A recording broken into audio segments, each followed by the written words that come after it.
Okay, so very good morning to all of you. So the people who have joined in, just drop in a comment. I think if you're able to hear me, we'll start the session for today.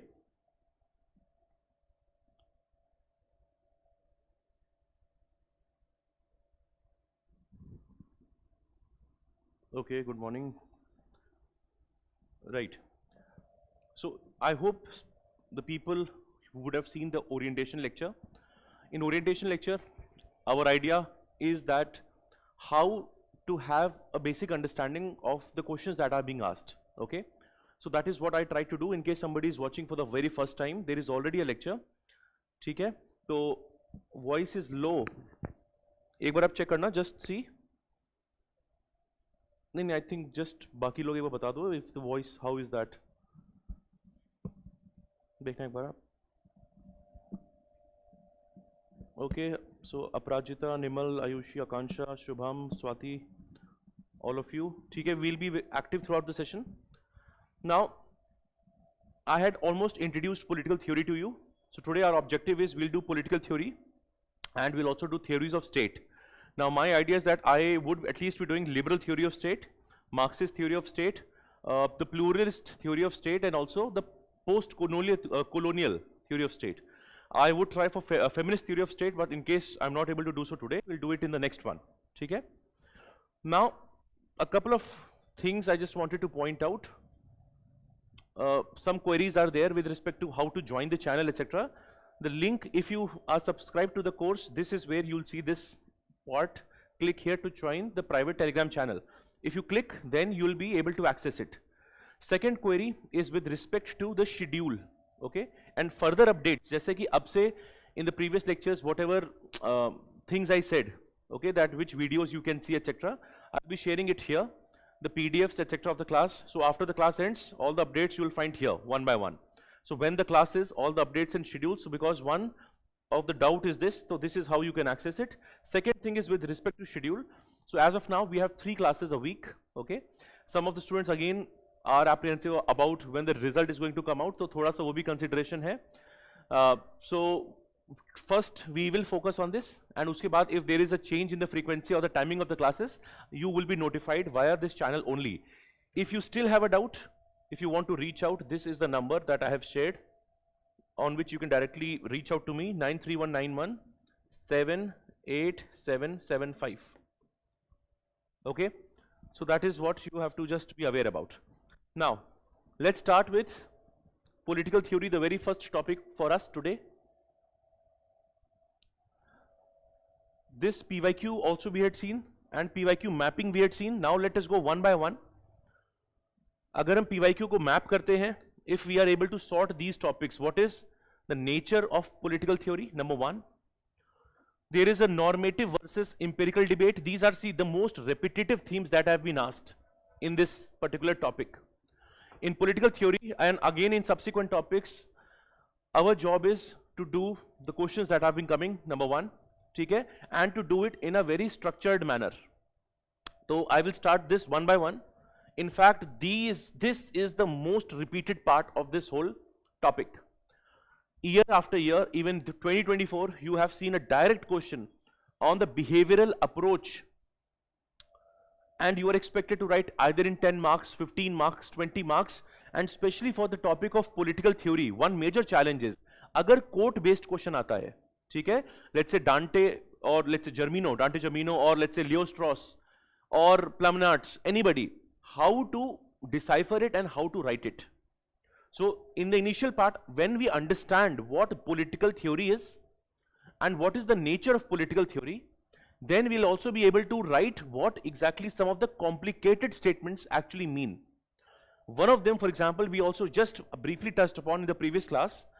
अगर इस तरह का question आता है, जैसे यहाँ पे, there is a particular quote, political theory is not an escape mechanism, but an arduous calling. ठीक है? Many of you would have seen this name for the very first time, अगर Plumnarts. ऐसा नहीं कि we have to read about Plumnarts. But the question actually, in essence, talks about political theory, the scope and nature of political theory. So if we have revised that topic well, कोई भी quote based question आएगा on political theory. It can be any other thinker. इससे भी complicated statements I can give you. In fact, I'll give you one more statement which has not been asked yet, but this is just to ensure that we think on that topic. Okay? So I will start directly now with part, and then this is what we briefly discussed in lecture number 1, but I will keep on coming back to it. जो हमारे doubts होते हैं, 10 marker कैसे लिखेंगे, 15, 20, because here in our crash course and Cum Enrichment, our main objective is to revise the topic. In the class itself, understand how to write it and actually write it. And third is, you have a lot of tests which are planned, so that will give you a good practice. Okay? Now, the very first question that with which I want to start this is, what is political theory? अब देखो crash course में एक one of the thing is, first I will tell you in very simple words what you need to know. अगर आपको simplicity समझ में आ गई, इसी चीज को आप देखना, मैं how I will link thinkers to the basic arguments. For each word I have used, I can have a thinker who will say the same thing, maybe in a more refined tone. ठीक है? तो अब instead of just cramming कि हाँ political theory में इस thinker ने ये बोला, first understand what is political theory in the very basic simple terms. Right? Simple अगर base बनेगा, उसके ऊपर I will only tell you through a lot of revision and through a lot of slides here how easy it is to think about the other aspects. Now, for a layman, let's assume we don't have any knowledge. What is in general theory? So theory is simply an explanation of any phenomena. If something is happening, theory is just trying to explain that. तो एक simple terms में जब भी हम theory सोचेंगे, just think about it can give you a causal means what is the cause. Okay, so it gives a causal explanation. Now here the thing is political theory है. So political theory is going to give you the causal explanation to the political phenomena. The point बनता है what is political. This is also a very core argument. Okay. General understanding is political means, okay, how you get power. In fact, what is power? How to get power. And when I say power, power is not just about a seat that you have. Let's say if somebody wants to fight elections, that is not just political or power. Political includes everything, which means even in a household who makes decisions. Okay? So abhi I am first going to open this up and then we'll see these 4 main components. अगर हमें ये 4 component पता है, you will be able to understand a lot of components one by one. So let's say if I want to say political, and sometimes you may also see what is politics. And we often think there is office politics going on, etc., etc.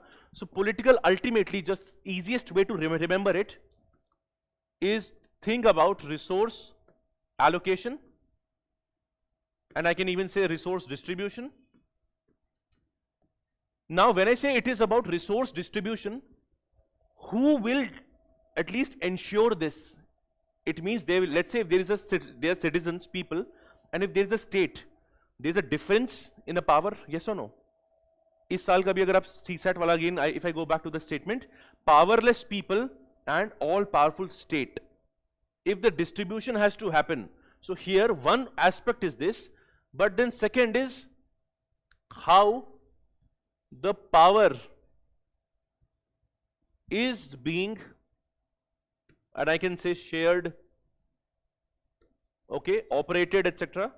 These are very simple things. अगर हमें, if you are able to understand this, इसके ऊपर what thinkers have said will make a lot of sense. Okay, so when I say power वाले components में, okay, so here who holds power?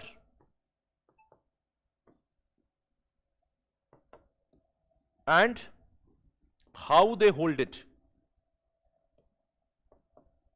which also points to the fact that there will be a system that will govern how people will be chosen or elected, yes or no?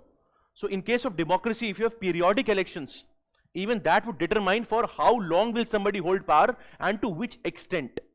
When I say the word which extent, this also brings up another dimension, that you don't want unlimited government, you want a limited government, so that you can control how the resource allocation is going to be done, yes or no? So here we would limit the government, you want to have a limited government, okay? How they hold it would also determine how, let's say, the elections, the type of government would happen, right?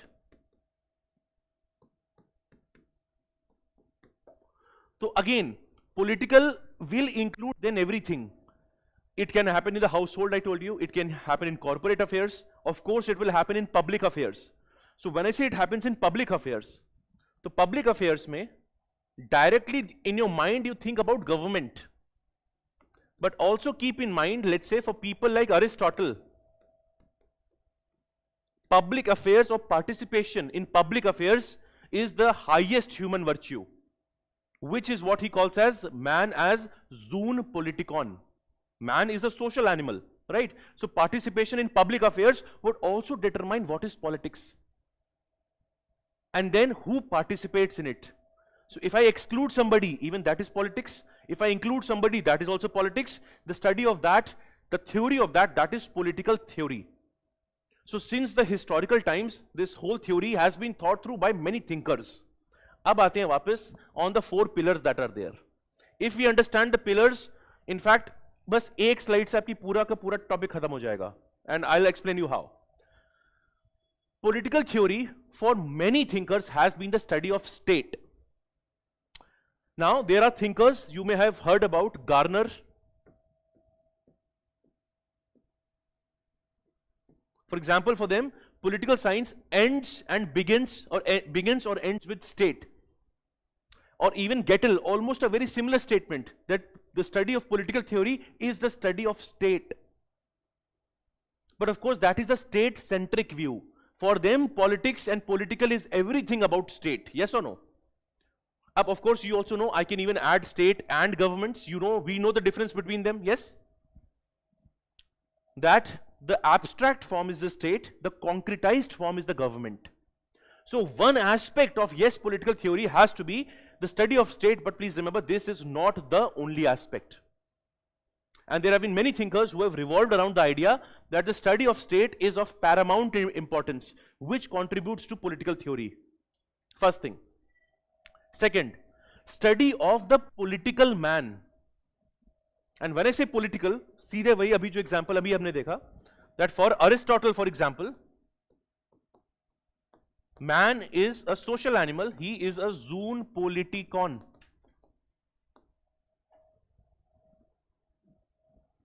And the same thought will be echoed by many thinkers, and later on even Hannah Arendt. And both of them in fact will say, in fact this term is known as civic republicanism.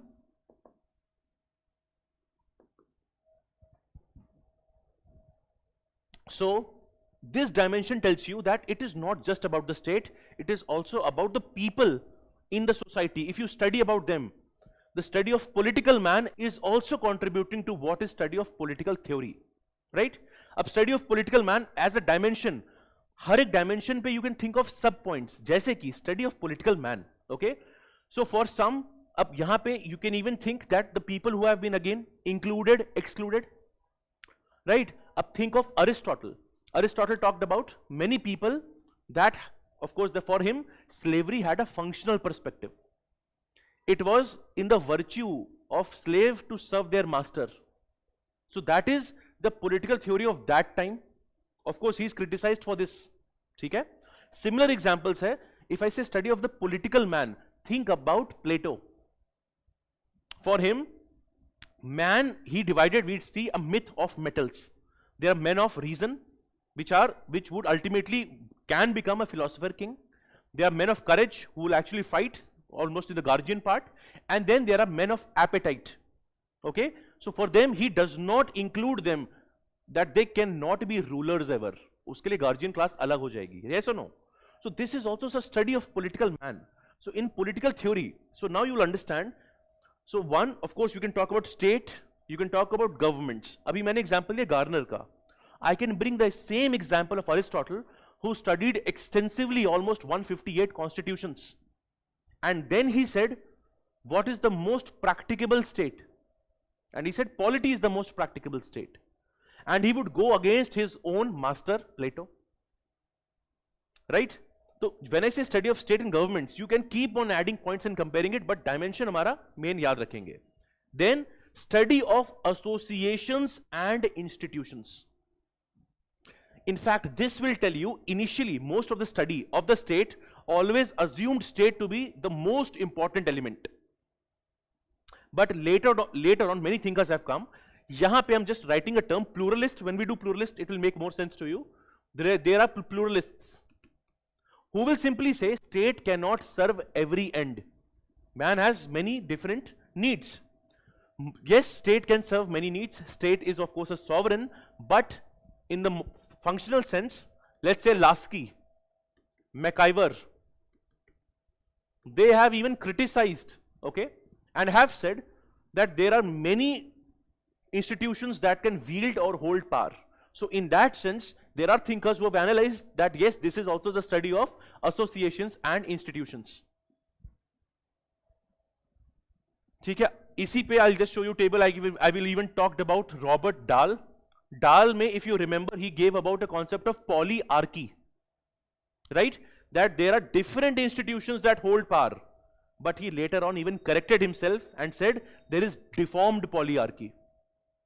That it may appear that there are many institutions who hold power, but reality क्या है? Elites के पास power है, right? So before him also there was a theory of elites by Pareto and other people who spoke about that power resides with only the small class. But he said initially that there is something known as polyarchy,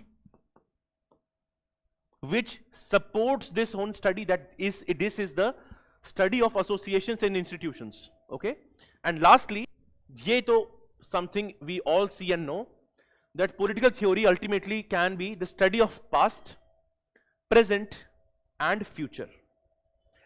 This term, the moment I explain approaches to you, will become more clear. Jaise ki, when I say it is the study of past, there is something known as historical approach.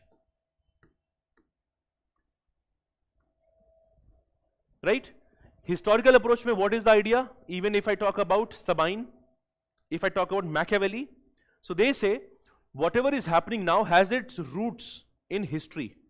And often we have seen, essay maybe there was a very famous quote that history repeats itself, okay? And then those who don't learn from it are condemned to repeat it, okay?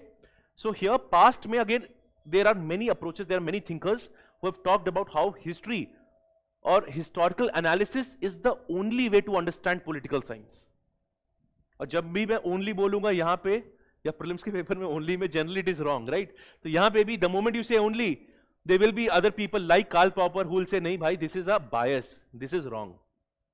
You should have other ways to understand and interpret things. It is the study of present and future. Ab dekho, here also I will open two different thoughts. One is normative approach and one is empirical approach. Normative and empirical. Abhi see, the scholars that I'm saying, whatever is written here, I also have I've made a table. So when I share this with you, so of course focus on understanding, also make running notes. But a lot of things I've also summarized. जैसे कि चलो, because some of you have mentioned, इस तरह से table भी मैं आपको last में summarize करके दे रहा हूँ. Okay, so quick revision हो जाएगा कि हाँ कौन से scholars थे, किसने क्या बोला था, what is the keyword that you can use, etc. But let us focus, because here I'll be very organically connecting things. Table में तो of course one is confined कि हाँ जो table में लिखा है वही पढ़ रहे हैं, ठीक है? Now, study of present, past and future. Here I'll tell you, just let us open our minds to this part here. There is something known as a normative approach, and of course there is something known as the empirical approach. Whenever you see this, pehle to exact in one line you should know what it is. Of course if a question comes, I'll also tell you how to write it. But एक line में अगर हमें पता होना चाहिए, what is normative? Value based? Yes. So main thing is, this is what ought to be, क्या होना चाहिए. Whereas empirical, first of all, actually this is purely based on observation. Purely based on observation, okay? So this directly will tell you what is. So which means observation of certain facts or even something which is happening, okay? So in fact, one of the oldest thinkers to be very prominent in empirical approach is Aristotle, and which is why you call Aristotle as father of political science. So यहाँ पे just for example and reference I'm writing Aristotle, in the bracket let's say father of political science. However, when I go to normative approach, here everything is about ideas, ideals, which values a society should strive at. And here of course we can remember Plato, who is known as father of political philosophy. By the way, both these terms have been separately asked as PYQs. So when we do Western political thought, तब हम देखेंगे ऐसा अगर question आए, just father as Plato as father of political philosophy, 10 mark, 15 mark, how to write it? Because in these questions you have to prove why is he so, पूरे answer में. And if you're not able to prove it, sometimes you may make a mistake, you just write down all the contributions of Plato. Partly correct hai, but problem kya hai, it does not say why is he the father of political philosophy. So of course there are many thinkers who would have talked about justice, okay, education, rights, so on and so forth. But what makes him father of political philosophy? Philosophical sense mein, if he is the standpoint, yeah, he started things, which he has. His methodology, of course inspired by dialectics and metaphysics, is very unique, and he is the first one to systematize everything. So right from his theory of forms to every idea that he has. In fact, the philosopher king idea is actually rooted in philosophy of ideas. The best person to rule a government, which actually is not possible, but for him is a part of his ideas. Right? So जब आप देखते हो normative approach को, okay, so first thing is you should know what it is. So this approach will tell you about ideas, ideals, including say what should be justice, what goals should the society aim at, okay, should there be equality, should there not be inequality. It will be rooted in many things. So first is you should know what it is. Second, whenever there is a question, एक चीज हमने करी थी, but I will repeat it so many times कि आपके दिमाग में बैठ जाए. कोई भी approach है, if they have not mentioned anything, you can follow a very simple framework, which I think I'll just mention here. और अब जब आप पढ़ोगे, because see, these kind of questions have been asked. So our focus has to be, we have to write in a proper structured manner, right? So let's say, if the question is either normative or empirical, if I know which heads I should write in the answer, of course you don't have to write those headings. वो अपने दिमाग में हमें पता है हमें क्या लिखना है. जैसे कि you should, in fact, in the introduction, you can simply define what this is. This is a simple way to define. एक define कर सकते हो. अब if somebody really wants to be fancy, they may use, किसी को अगर याद है किसी एक अच्छे scholar का something what they said on normative approach on the value of ideals, they can also use that. Okay, so that can be a slightly upgraded way. So I can use a quote, but don't directly drop quotes. या तो normative approach को एक line में बताओ फिर बहुत एक अच्छा सा quote लिखो if that is possible. This can be an introduction. Now whenever you start, so introduction हमने define किया, then you have to in any approach you have to talk about their key thinkers,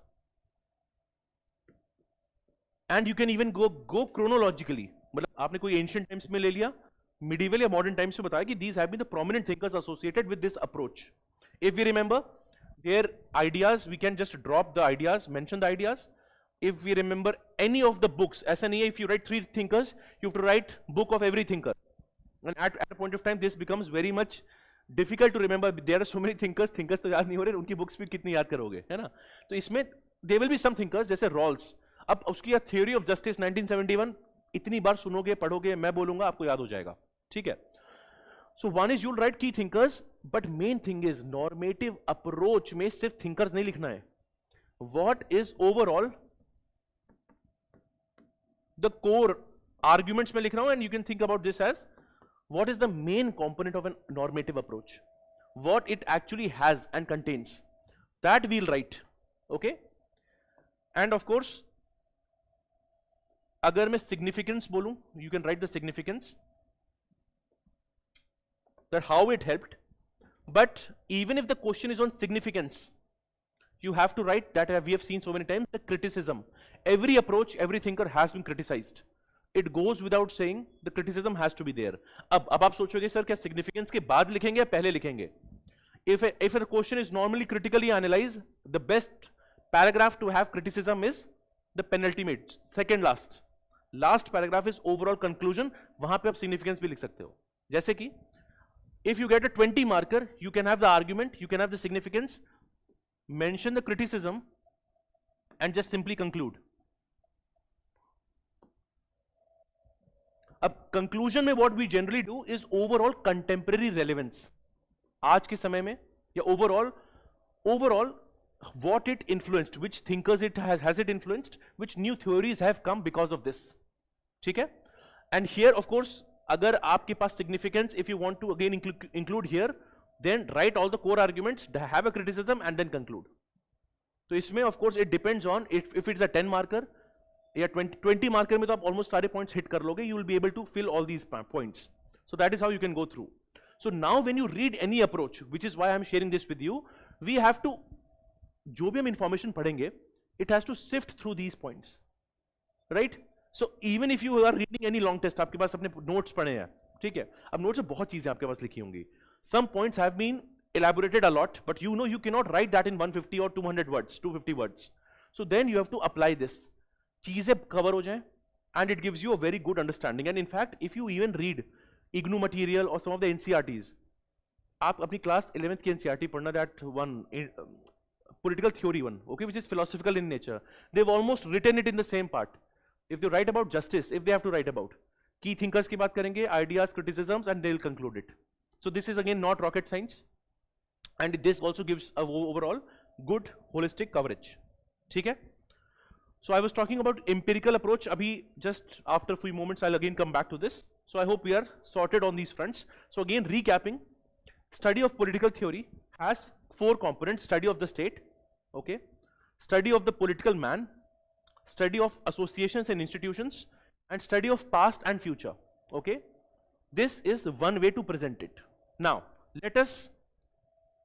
I can add a couple of other points. जैसे कि I've been talking about Germino, a very prominent scholar. Now Germino says political theory is an intellectual tradition that views man's societal existence with a critical perspective. Man's societal existence with a critical perspective. This is in fact a very good way. इसको आप एक तरह से या तो conclusion में use कर सकते हो, or even in the introduction. So what this statement simply says, when we are living man's societal existence, I can even think of all these elements है ना. अगर if a man and if we are living, how we are interacting with one another, so that is study of political man. How is the relation between man and the sovereign, the governing entity, so that is the study of state also. There would be other associations and institutions, and overall if we want to see the critical perspective में क्या होगा, whatever we are doing, empirical approach सिर्फ वो बताएगी जो हो रहा है. If the society is bad, corrupt, they will write about that कि हाँ, this is how a human nature is. But a critical perspective, which is why he is a very pronounced thinker of normative approach. When we talk about decline of political theory, he will say if you go too much into scientific analysis, you will not be able to know the core ideas, core values. So when I say critical perspective, even if a society is corrupt, I have to tell what is the normative idea, what is the idea we have to aspire for, right? हमें कौन सा idea पे aspire करना चाहिए, what should be our goal? That is the meaning of critical perspective. In very broad sense, whenever we read any topic या कोई भी theory पढ़ते हैं, all the other thinkers and school of thought that have criticized them is nothing but a critical perspective. If I read about Indian national movement, now in Indian national movement there are many perspectives. Okay, there is again a proper British historical perspective, but then you also have the subaltern perspective like the Dalit perspective, the Dalit struggle that we also saw in the previous discussion. So here, this is one quote that we can talk about. अब इस पे एक और चीज है, इसीलिए don't simply cram what David Held has said. इसको simple देखो कि इसमें क्या keywords हम use कर रहे हैं. So again, one more way. Political theory, as described by David Held, is network of concepts, generalizations about political life. अब इसमें क्या है? Ideas, assumptions, statements about, because this is all just English. There are just some keywords here and there. Main thing is about nature, purpose, key features of government, state, society, and political capabilities of human beings. Isn't this almost what we have just seen now? In fact, this is far more comprehensive. Yes or no? So now if I said, if you wanted to quote somebody, again a very prominent person can be David Helt, it can be Germino, and जो भी PYQs पहले आए हैं, we can even use them. So one of the statement based questions that we have seen, that we can also say political theory is not an escape mechanism but an arduous calling. In fact, when I end the whole part on political theory, this is what we'll again brainstorm. Ki why is he saying this? So when now you make your notes, one definition, one quote I've already given you, one quote is from the previous year questions, that and how to maneuver it is this. कैसे उसको use करोगे? Now the overall summary is this. ये सारी चीजें बताई हैं मैंने. Pillars, study of state and governments. If you quickly go through this, so of course we'll talk about origin, nature, structure, functions of the state. Who are the prominent persons here? So you have Garner, you have Janet, you have Gettel. You don't have to remember all of them. एक भी याद है, काम हो जाएगा. Because these are the people you will again see in theories of state. Theory of state, I'll keep on quoting Garner, Gettel. So again, these are linked topics. So study of state and governments, what do you read about? State, if you break it down, state has 4 elements. What are those? Population, territory, sovereignty, government.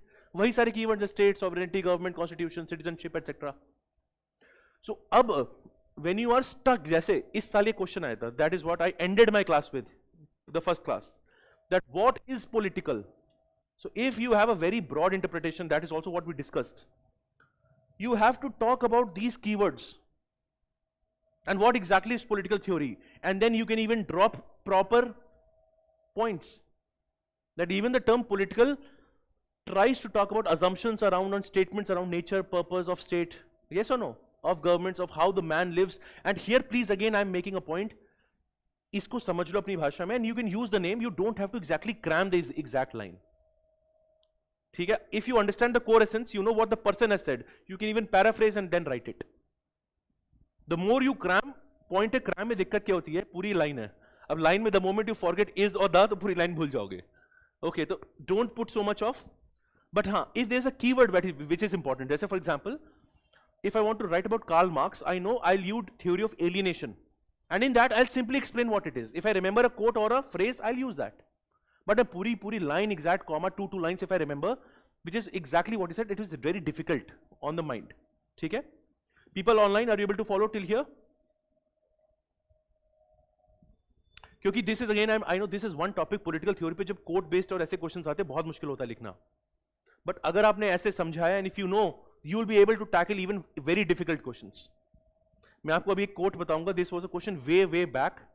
That quotation is almost 6 or 7 lines. तो आप कहोगे भाई लिखना क्या है इसमें? That is such a long quotation. Okay. But if you understand this fact well, you will be able to sort it out. ठीक है? Now let's go back. हाँ, यहाँ पे क्या? Associations, institutions. So analysis of power within non-state associations and institutions. Of course, I can quote Robert Dahl.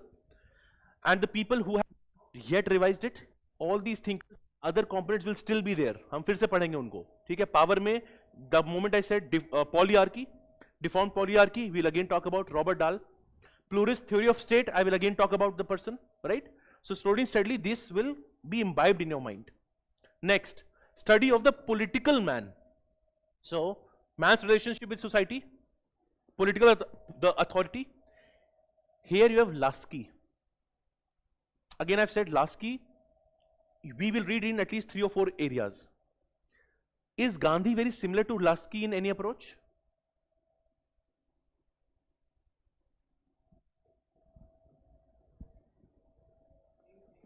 Yes. So when we see, Gandhi spoke about that you simply cannot have rights. There is a congruence between rights and duties. Similar thing will also be expounded by Lasky. Okay. Lasky will also see, of course, in pluralist theory of state. Lasky will only say if a society is federal, the authority should also be federal. Okay. And he'll also talk about multiple avenues that state should have. But even that is not enough, which is why he will talk about how the relation of the man would be. It is not man's relation is only with the government or society or the state, but it also extends to other areas. Okay, so rights, duties, human nature, etc. So just a couple of keywords you can know. Now the study of past, present and future. There are two terms mentioned here, descriptive and prescriptive. You tell me which is descriptive and which is prescriptive. Which one? तो अब देखो normative है, norm है, okay, best क्या करना चाहिए. So whenever you meet somebody दिल से ऐसे पढ़ना चाहिए. What is that? That is they are prescribing something to you. The doctor gives you a prescription. Okay, this normative approach is prescriptive approach, whereas empirical will just describe what is happening. Let's say if the voters are influenced by money and muscle power, they'll simply write about it. But this approach will actually say that is wrong. This is going to just describe things how they are. Okay, so this is going to be descriptive.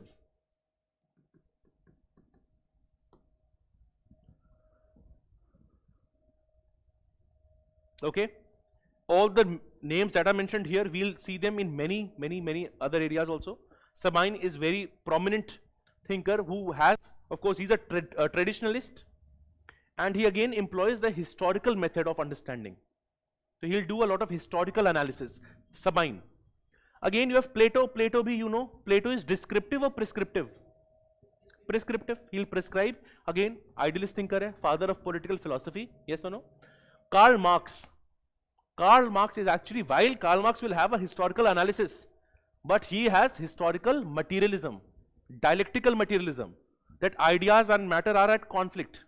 So he simply says that there is a class antagonism, right? You cannot reconcile these classes because the, let's say, the gap between the bourgeois and the proletariat can never, let's say, can never be broken. Okay, they will always keep on fighting because of inequality of resources. And why is that? Because he sees that the economic aspect of how the resources are distributed is the fundamental difference which creates inequality. That is his way of saying it. Okay. अब यहाँ पे there are some terms, because these terms are mentioned, I'll just tell them what these are. What is historicism? Any idea? What is historicism? जहाँ पे भी ism है, it's an ideology. Historicism is, in fact, thinkers like Karl Popper, they say Sabine, they engage in historicism, right? It is ideological use of history. So what, see, history mein bhi kya hai? You know that history is written by the strong. So if I use a historical analysis, I can also pick and choose. So that is nothing but historicism. That history can also be weaponized. How you write it, you can again change the narrative. Yes or no? That is historicism. What is utopianism? You know what is utopia? ठीक है, and it is something, an ideal which cannot be achieved. So again, whatever works of Plato that we say it is based on a utopia, okay, which is very difficult to achieve.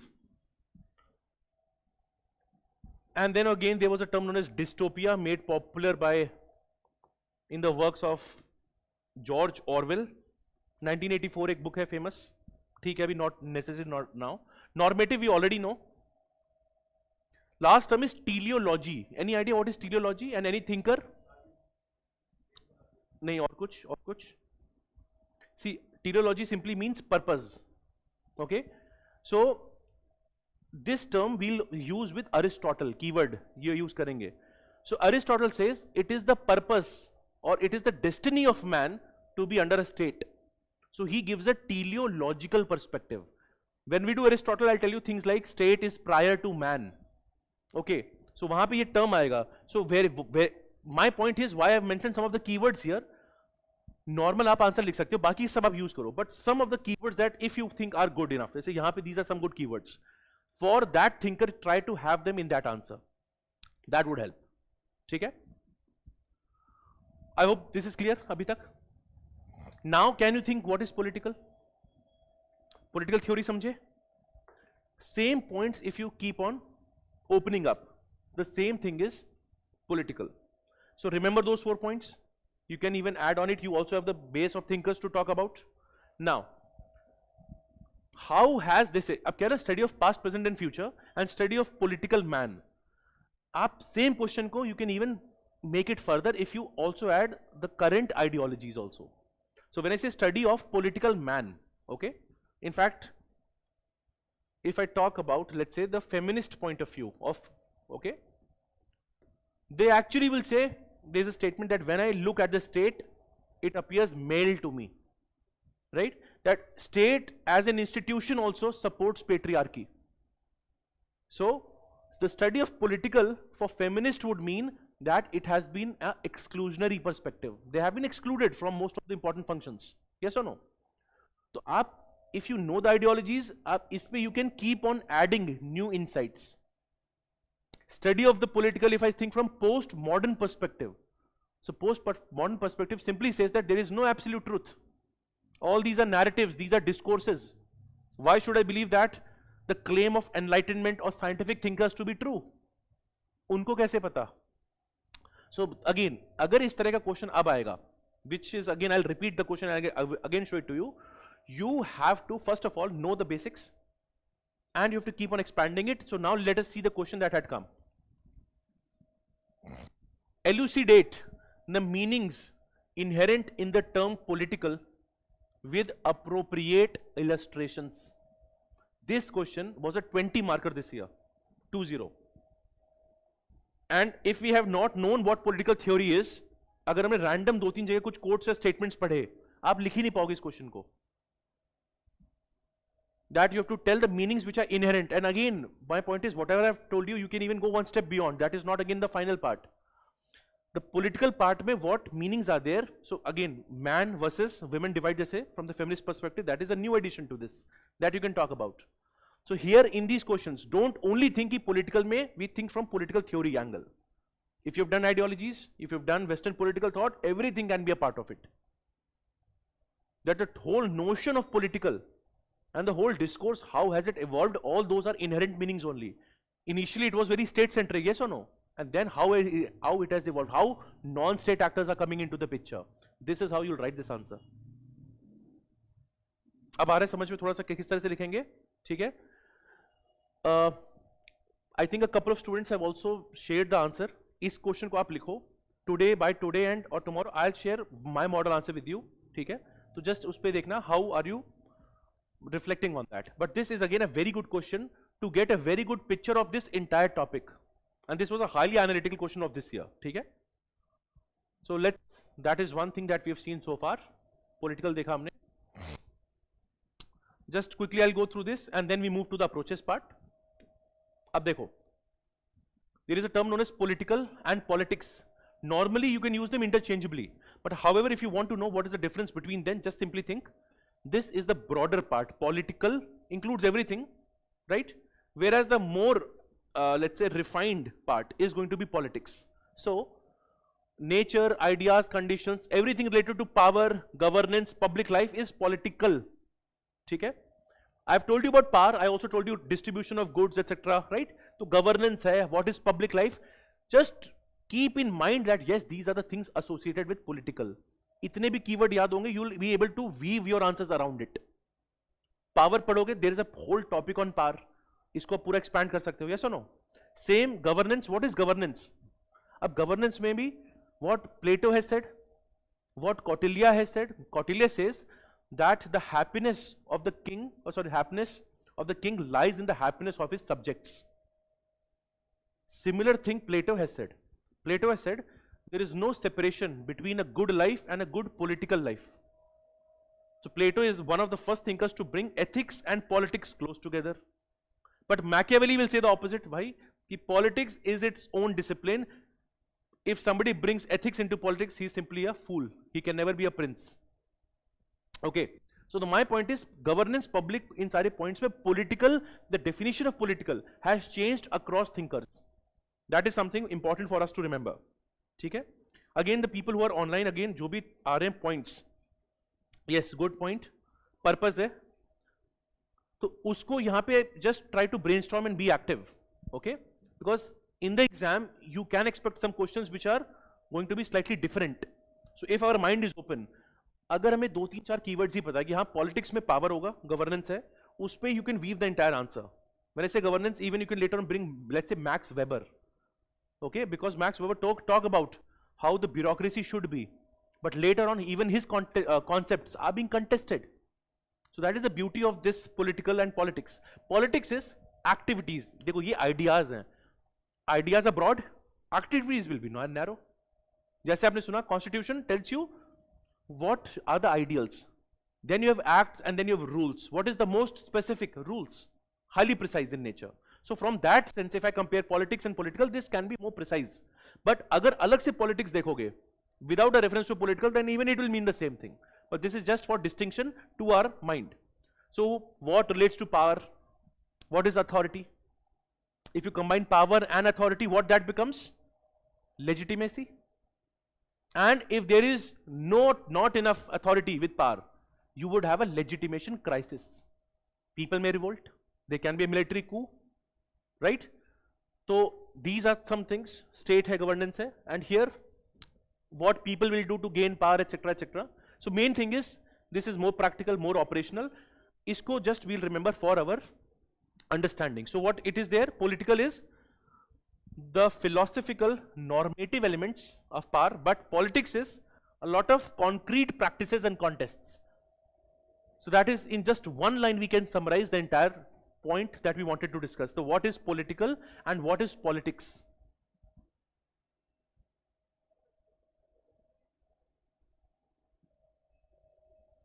So now, by now, these terms will be very clear in your mind. ठीक है? अब आते हैं approaches पे, ठीक है? Now, in approaches, first of all, I will start with traditional approaches.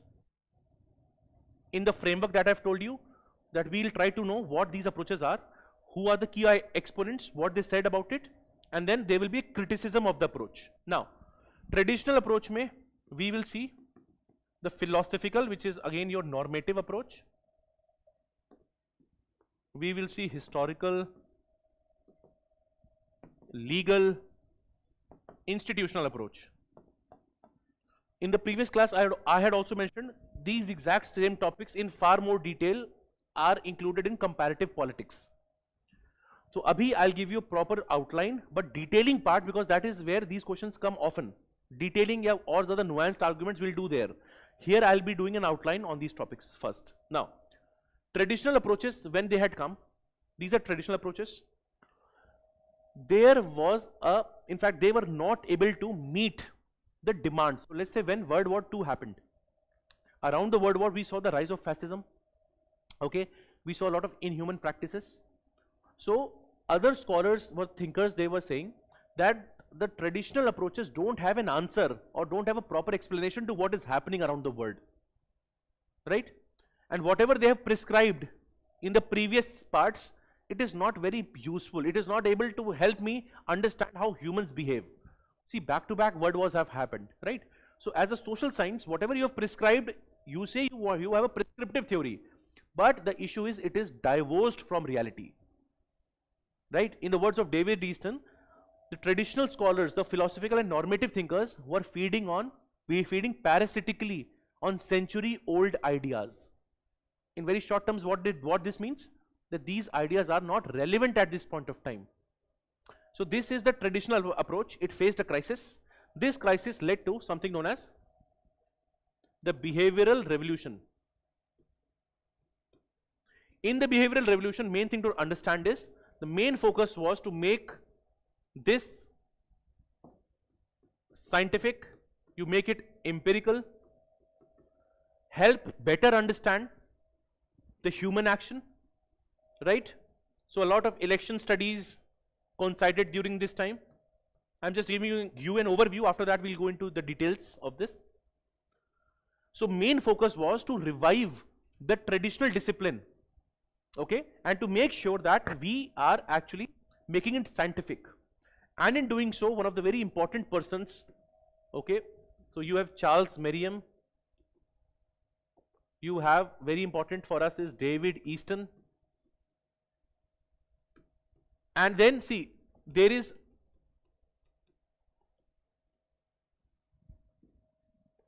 APSA's American Political Science Association. So David Easton gave a very famous speech here, and this speech basically had around 8 points which effectively tells us what behavioralism as an approach is all about. Okay, so which is why I have written 8. I'll just show to you what these 8 are in a point of time. So this tries to, in fact, take into account all the inadequacies. Okay, so for example, in David Easton words, that traditional approach has hyper factualism. Okay, it is simply value based and not scientific. There is historicism, ideological use of history. All these are criticisms which David Easton will give for the traditional approach, that it is not able to solve the problems of the current world, because if it is highly factual in nature, it is not able to tell us that what exactly should be done and how should the people behave, right? So again, these are issues, they value based, it is not value neutral. So they want to create a value neutral approach. Okay? So this is the main core part of behavioral revolution. But the problem will again come that even this will be criticized, right? So here, this will ultimately lead to post behavioralism. And in post behavioralism, the best thing is to remember is just one keyword. It tries to resolve the fact value dichotomy.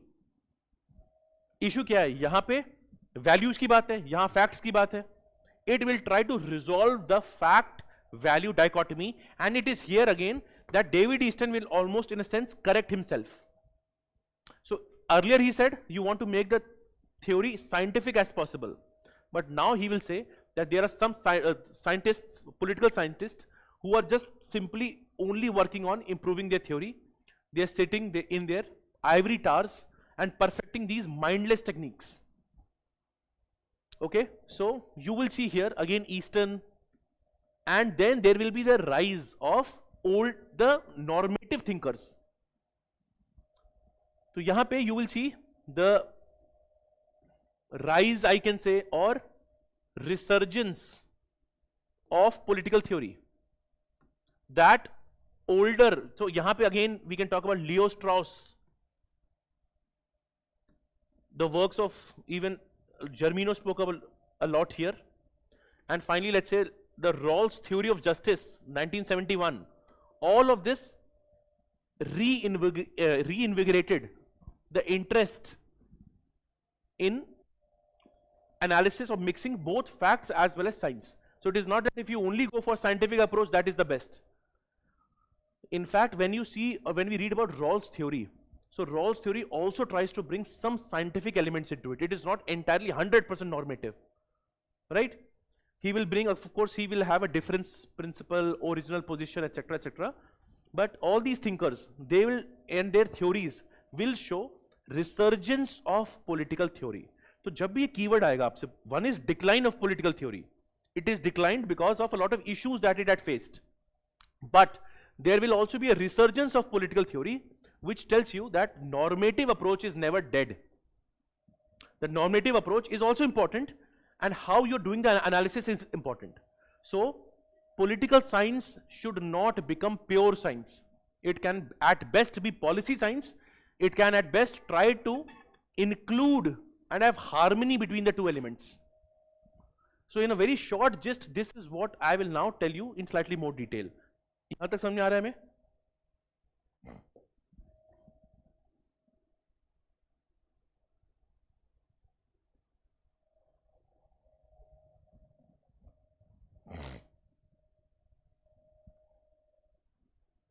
Because if you now, this is a very simple explanation. अब इस explanation पे now I'll be bringing exact points. जैसे कि अभी आगे अभी I'll show to you verification, criticism. अब यहाँ पे मैं specific होता जाऊँगा. How traditionalists criticize, how Marxists criticize, etc. Because I've already laid the foundation for you to understand. Okay? So let's first quickly start with approaches. Okay, approach अब एक एक करके I'll go through. The very first one is philosophical approach, or you can talk about this as normative. Now I will be writing short bullet points for each approach, ठीक है, which is good enough to write a question, because if I also give you कि इसको attempt कैसे करना है, we'll also see. Now सबसे पहले तो ये देखो, key thinker, key thinkers if I say, one of course here is Plato. I'm also writing Leo Strauss. I'm also even writing Rawls. But please remember, Plato tells you how this started. This is the modern part, okay? Because Rawls, famously from his theory of justice of 1971, would lead to resurgence of political theory, but he again can be clubbed into this because a lot of his theory is about philosophy. You have key thinkers. Now, what is their core? वो करना क्या चाह रहे हैं? याद करो, 4 elements of this. They'll talk about how the state should be. What is a state? What is a political man? Now we'll write it in slightly different words. So what here main thing is that they'll talk about ideals like justice. अब जब आपको पता है keyword, thinker पता है, अब याद करो एग्जाम में अगर 20 मार्क्स में आए, so just think maybe what Plato has said about justice. Maybe in 2 lines you can write. Rawls has also said about justice. There is again a thing that justice, just as truth is the first virtue, then similarly justice, I'm not able to recall the entire quote, but justice is the first virtue of a social institution, something on those lines. ठीक है? Plato के case में he says justice is the architectonic notion. In fact, his book Republic has the subtext related to justice. It shows how justice is a very core part of him. So be it justice, okay, or even you can talk about ideals, okay, okay. So how society should be governed, how a state should be, etc., etc., are the ideals which are normative, okay. So it will talk about ethics and politics.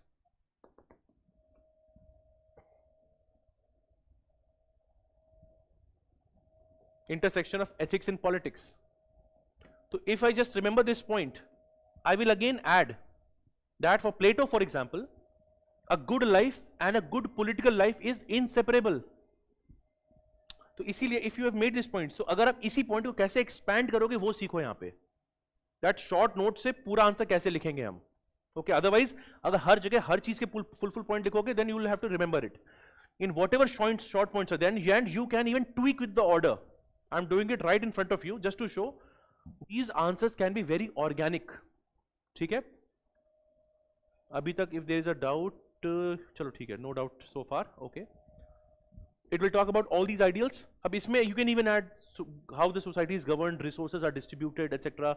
What a society should strive to be. All these are essential core elements of a philosophical or a normative approach. So whatever keywords we saw, it is going to be prescriptive in nature, okay. It is again going to talk about how harmony can be achieved in a society, etc., etc. Those are the core ideals of a philosophical approach. But remember, every approach has issues. What is the criticism of philosophical approach? First thing is,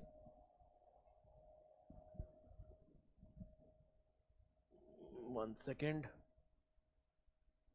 Criticism mein what we can write here, again, first criticism will be given by empiricists, right?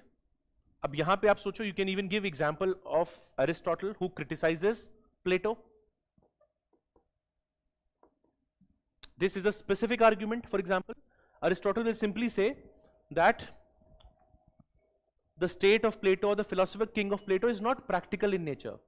For him, Plato क्या बोलता है? The best rule is by philosopher king. Aristotle says the opposite. He says that no, for example, for Plato, there is nothing, even the philosopher king is above the constitution. For Aristotle, there can be nobody who is above the constitution. Okay? So he says law is reason without passion. Passion होता है लोगों में. So even if your best person can get corrupt, Plato क्या करेगा? So that people don't get corrupt, he will say communism of family and property.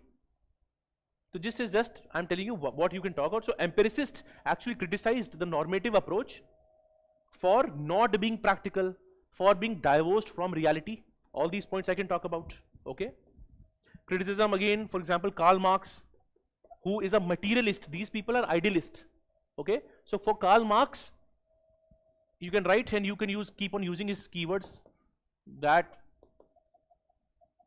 even for Plato and people, and he used to say this idea is overall false consciousness, or the superiority of ideas over matter is false consciousness. He is also then critical of them. And overall, this approach, you can again talk about David Easton. That David Easton will be, because all these are traditional approach.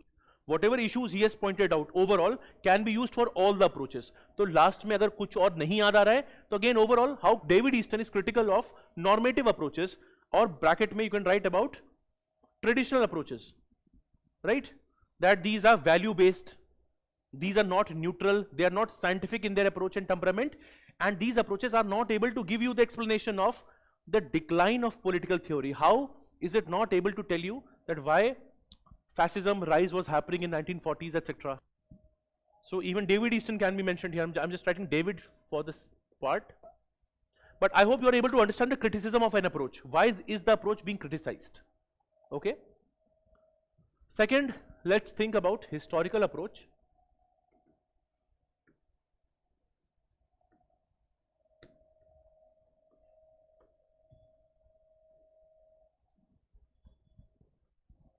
हाँ, good. Wordly wise than be wise in word of ideas. Okay.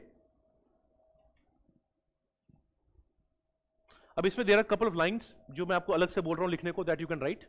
Right? First is history is past politics. History is past politics, and politics is present history. This is a very good line to just summarize everything of historical approach. History is past politics, and politics is present history. Now, here I'll tell you a couple of thinkers with a line of them. Now, Machiavelli we know has empirical approach. अब जो मैं line Machiavelli की बोलूँगा, that you can also add as a criticism of philosophical approach. So just write down, history is a better guide than philosophy to prince. History is a better guide than philosophy to a prince. Can you also use this as a criticism of philosophical approach? Yes.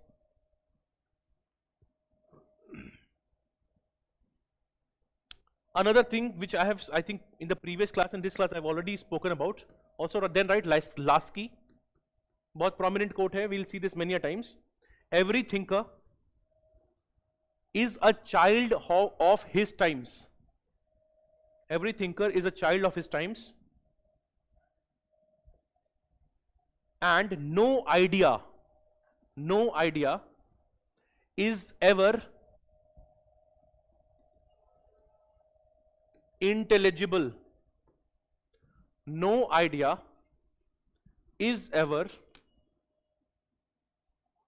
intelligible, which means basic thing is if you want to understand any idea, इसमें bracket में लिख लेना, main thing is the ideas are influenced by historical and socio-cultural context. This is the simple meaning of it. Ideas are influenced, bracket में historical होगा, socio-cultural context. If I have to just give you explanation, very simple example, if you contrast the views of Hobbes and Locke on human nature, both of them have very different views, right? Hobbes का view कैसा है on human nature? That people in the absence of state will only fight, it will lead to anarchy. Life without state would be nasty, poor, brutish, short. Because during his times, he has seen the glorious war. Okay. Whereas in times of Locke, there was a lot of cooperation. Okay. during the times of Locke, what was seen basically was, and he has a very optimistic view of human nature. So that is how every thinker is a child of their times, and no idea is ever intelligible. It simply means, अगर idea को आप पढ़ोगे without any context, you will not be able to fully understand it. Yes or no? ठीक है? So that can be one. अब इसमें what it does is, you know, that it gives you an understanding of history. That part I think you can write. I'll directly come to criticism. Criticism. So just write down, it is prone to inclusion and exclusion errors. It is prone to inclusion and exclusion errors. In bracket, just write, just to explain this. Normative aspects like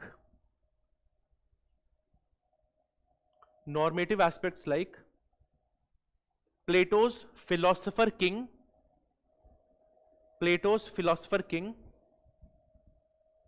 and Marx communism. Plato's philosopher king and Marx communism. इस पे star mark लगाना. I'll just explain what this means. Now UPSC in the past has also asked you this overall comparison between Plato's communism and Marx communism. So there have been thinkers who have used historical approach to suggest that there is a lot of similarity between Plato and Marx, because both of this, if Plato says communism, if you say communism, I as a thinker say both of you are same. Yes or no? कह सकता हूँ मैं. But this means it has inclusion as well as exclusion errors. Again, please put Lasky's quote that Plato's communism would have been relevant for his times, and you have to understand what is he trying to aim at. And Marx communism is very different. In fact, when we do this topic, ये question भी important है, that the difference between Plato's and Aristotle communism, in Plato's and Marx communism, in Marx communism he suggests violence, while he suggests a stateless society, but he can say that you can revolt against the state. Yes or no? But Plato does not want that. He wants a peaceful society. He wants functional specialization, harmony in the society. So while both of them can say the same thing, somebody can say, आप उनके ideas use करो. Similarly, I can give another defense that Plato has been said to be the first fascist or the first totalitarian thinker. Okay? So even Karl Popper says that he's an enemy of open society. But one of the criticism that is leveled against Karl Popper is that his thoughts are anachronistic. If you want to give any criticism, a keyword I'm telling you, anachronistic, it is derived from the word chronology. Okay? So if Karl Popper is criticizing Plato, you have to say, acha, on these grounds he is criticizing, this is fine. But if you have to criticize Popper, ki why it is not 100% correct, because his thoughts are anachronistic. It means Plato was born or present 2000 years back. Karl Popper is an interwar intellectual. So there is no chronology in those ideas or thoughts. So this is what you can use sometimes. Okay? So criticism is, it can have inclusion and exclusion errors. Okay? Second is, use the keyword, the analysis can be anachronistic and selective. The analysis can be anachronistic, selective.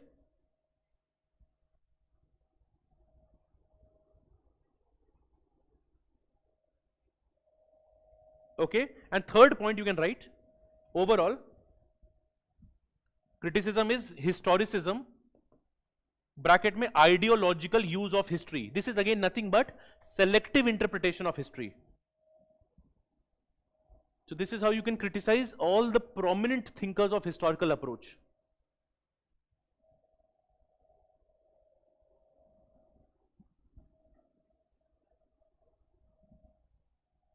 ठीक है? Next आते हैं. So we have seen philosophical, historical. Let's come to legal. Legal में nothing much to add, but we'll just see some of the important people. See, legal approach, you know, is dependent on law, constitutions. Okay, so there have been a set of thinkers who have only said, bhai, everything has to be understood only from the legal perspective. Even before I tell you, you already know what will be the criticism. Batao. Monocausal explanation of anything is bad. अगर आप पूरी तरह से, if you only have one lens to view the world, this is bad.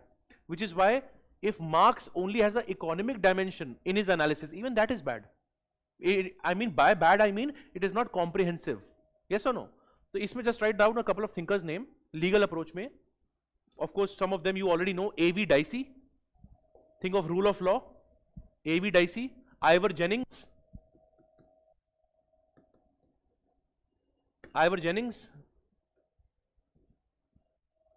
Casey Weir. W-H-E-A-R-E. Casey Weir. And यहाँ just write down what it is. Just study of constitutions, comma, governments, legal processes, and institutions.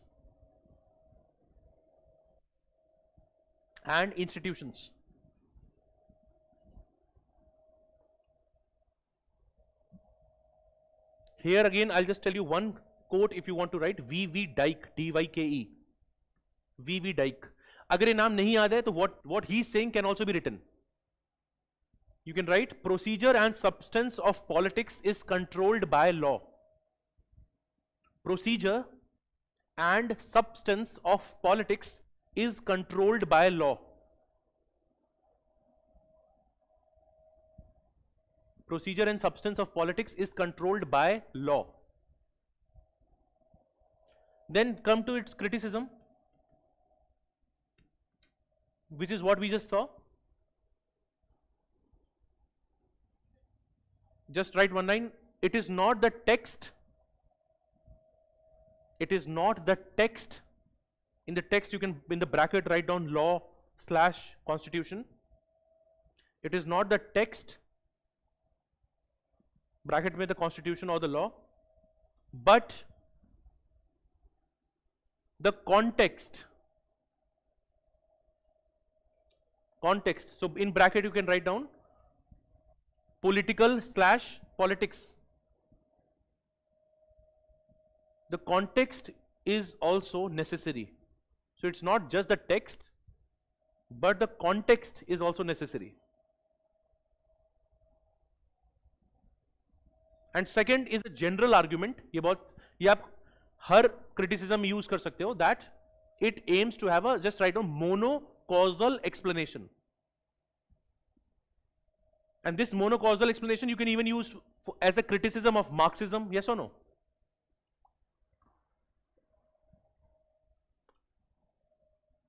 It gives a monocausal explanation of history.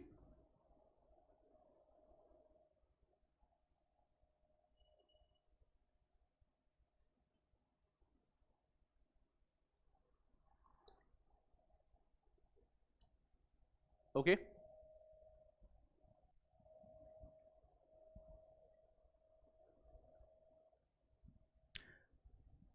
Here I've mentioned legal approach here. You also have an institutional approach, and when you read, you also have a legal institutional approach. Okay, wherein when I say institutions, they will again talk about all these law-making institutions, etc. तो इस पे again almost similar content है, और ये चीज आप comparative politics में पढ़ते हो, तो इस पे चाहिए तो star mark लगा लेना. Institutional approach पे I'll give you a more refined content, but that is even better for paper 2A. That what is institutional approach. Last में one more approach, and then I come to the behavioral revolution part. Write down empirical approach. Only the things that we have not written will now write. Empirical approach.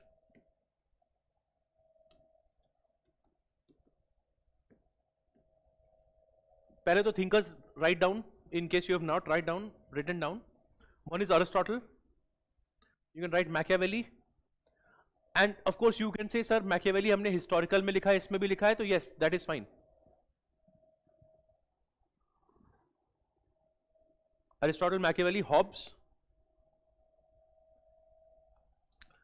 Now write down a quote. We need facts, facts and facts. we need facts, facts and facts. This is by James Bryce, which tells you, in fact, अब ये जो line है, you can again use on the decline of normative approach.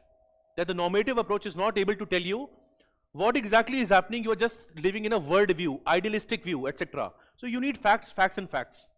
Okay, it is emphasizing, or this is for the decline of normative approach, right?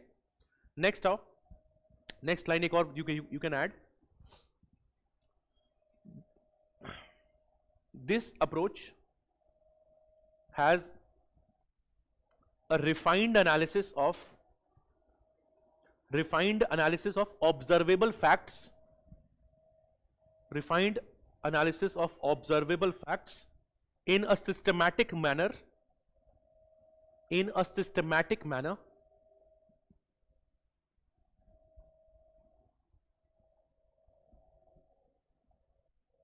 that's it.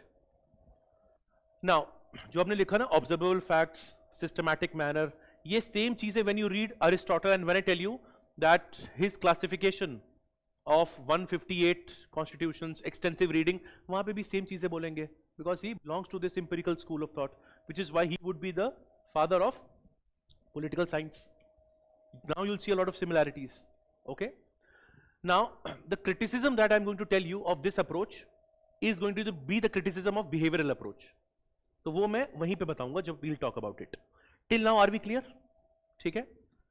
अब जो भी आपने पढ़ा है, ठीक है, जर्नी में I think this part we have seen. I need to go into. अब first write this question.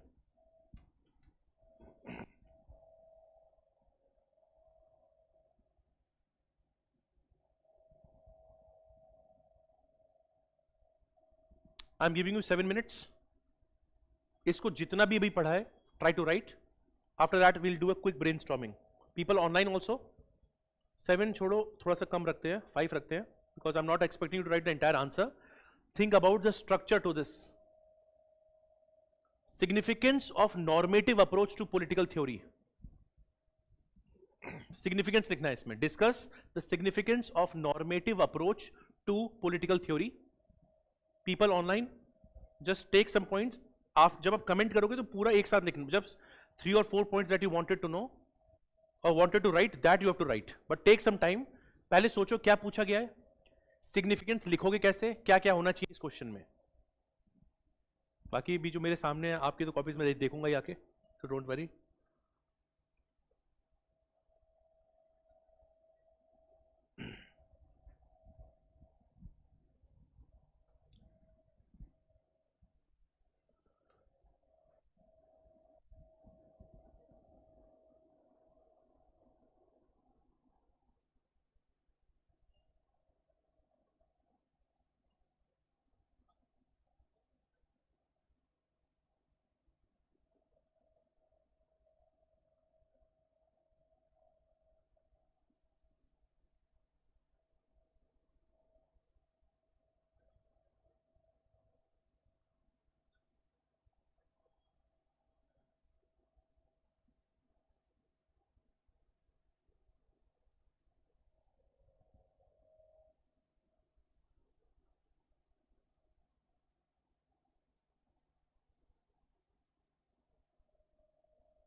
Can you pass अपनी कॉपी एक बार देना, बाकी भी देखो, लेट्स डिस्कस इट।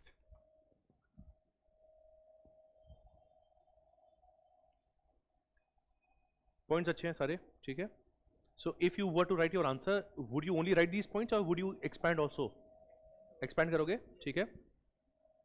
ठीक है, तो I just take this as a model, इस पे आई जस्ट ऐड ऑन। देखो, with this question I also again want to help you think how to structure a question like this. इसको लिखना कैसे है? लिखना कैसे है is one thing. First of all, question is significance of normative approach. In this question, if I again want to tell you, there would be an introduction, let's say, there will be a body, and you have a conclusion. How would you introduce this question?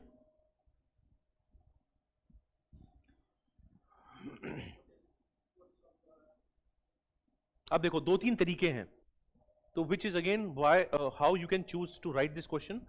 Let's say if this was a 20 marker, अगर 20 marker है, you have time. पहले बताओ what is political theory, then tell that political theory has been analyzed through various traditional approaches where normative approach happens to be one of the very core approach.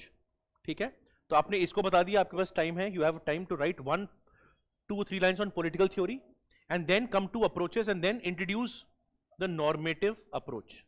Introduce करना है, okay? Now if this again, if you say sir, if this is a 10 marker, तब आपको दोनों चीज fuse करके that political theory has been analyzed through foundational or traditional approaches like the normative theory which seeks to, 3 line में खत्म, 2.5 या 3 line में, you have fused everything. But if it is a longer question, of course you have the liberty, you can have a proper introduction for this and second paragraph for this. Are we clear? ये कर सकते हैं. In doing so, if you want that normative approach seeks to, और उसमें कोई अच्छा quote अपने को अगर याद है तो हम कर सकते हैं, ठीक है. When I'll be sharing this, I'll also be adding a couple of these things also. ठीक है, जो फाइनल पीडीएफ आपको मिलेगी with my annotations etcetera, you will also find 1 or 2 quotes of some extra matter so that you have even more things to write. Now when you come to body, you have just briefly introduced what this approach is. अब अगर body में आओगे, question क्या पूछ रहा है? Significance of this approach. Okay, so let's say your friend has written some points that it is, let's say, prescriptive in nature, what ought to be. अब इसमें जो मतलब our effort या कोशिश हमारी क्या होनी चाहिए, what you should think about, जो भी अपने points होंगे significance के, let's say if there is any point, you back that point via a thinker or their theory. This is the best way to do it. Okay, and in some cases it may not be possible to give an explanation of everything, but at least starting के जो 2-3 points जो आप सोचोगे, जो solid points होने चाहिए, it should definitely talk about it. Okay, now again going back, you have just introduced this first mention, like we have seen, the core of important thinkers, and again you can take a proper paragraph explaining what normative theory actually is. Direct, don't jump to significance. Okay, so normative theory, यहाँ पे you have told, is one of the core approaches to evaluate or discuss the whole aspect. Now you will tell that normative theory seeks or outlines the ideals which are important for political action. अब ये सारे words आप अपने हिसाब से बना सकते हो. That this approach has been the foundational element of political philosophy. Because है क्या है? This is a philosophical inquiry into the political man, or the actions of man, or the actions of state, etc. So you have told what this approach is. पहले introduce किया. You have defined it slightly better here. You have increased the scope. You have to mention the thinkers. Now go to the significance part. ठीक है? और जो elaboration है, all of that will be more in a 20 marker, will be very precise in a 10 marker. 10 marker में तो as quickly as possible jump directly to the question. तो इसीलिए 10 और 20 marker की when we have sufficient practice. Otherwise sometimes if now we do behavioral approach, आपको इतना content पता होगा ना कि आप decline पे पूरा आंसर लिख दोगे एक पेज, फिर आप आओगे behavioral पे. So in a 10 marker you have to be precise. सिर्फ one paragraph should be about the overall decline, the context, and directly jump to behavioral approach. But if it is a 20 marker, you can still take 1 or 2 more paragraphs to build the whole. बोलते हैं ना भूमिका बना रहे हैं हम. We are setting up the context and then you can write it. ठीक है?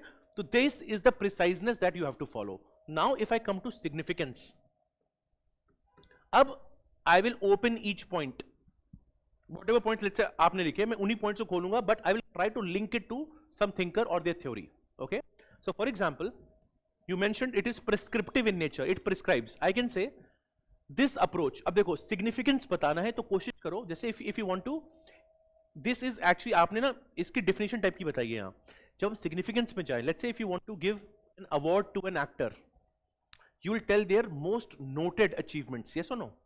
तो इसमें हम कुछ बड़ी बड़ी बातें करेंगे. We'll talk about that. For example, normative approach is or forms the foundation of political philosophy. And this is very easily to explain also, let's say through works of Plato, who is himself the father of political science, or you can say Plato's methodology of dialectics and metaphysics forms the core of political philosophy. Yes or no? So by doing this, this approach helps us. Significance पूछा हमसे, ठीक है? Then we have to talk about that. Yes, it talks about norms and ideals that a society should strive for. And again give an example. Okay, that the concern of justice as a norm has been seen from the times of Plato to the times of Rawls. So this tells you how जो भी ideals हैं, they have transcended time. So it is not that justice was only the concern for Plato. So this tells you this approach has its relevance even now. So the norms and ideals, ये देखो, this is how simple से point को comparative sense में हमने कितनी बड़ी चीज बना दी. That yes, the core ideals that they strive for are almost timeless, eternal. ठीक है? Then, because this is philosophy and normative philosophy में you have to talk about ethics. ठीक है? आपने भी लिखा है, good. So how it tries to address the ethics dash करके ethics politics dichotomy. So here basically it will talk about dichotomy. Say better, I think you should write. It tries to bring in congruence between ethics and politics, which is a departure from the existing norms. Yes or no? Existing ideas mein politics is simply about material pursuits, pursuit of power, but in case of normative approach, it is way beyond that, right? Again, even in the works of Plato, even in the works of Germino, Strauss, etc., it will talk about it. Then, normative political philosophy, okay, and here again you can use something, ये quote use करो, जो भी quote use करें, अगर कर सकते हो तो you should do it. जैसे, this is again a very good point. Germino is a scholar of normative approach. हम exact point हम कैसे बताएंगे? That when it is prescriptive in nature, so it challenges the status quo. Whereas empirical approach is status quoist. You know what is status quo? Which does not change. ये जो thinkers हैं, ये सारे radical thinkers हैं. And जो empirical approach के thinkers हैं, those are conservative. They will go for status quo. For that, you have a very good point. That it is again in this approach, it views man's societal existence with a critical perspective. Why? Because it challenges the status quo. Okay, so this is also one point. जो यहाँ से 1 second, you can talk about how it challenges status quo.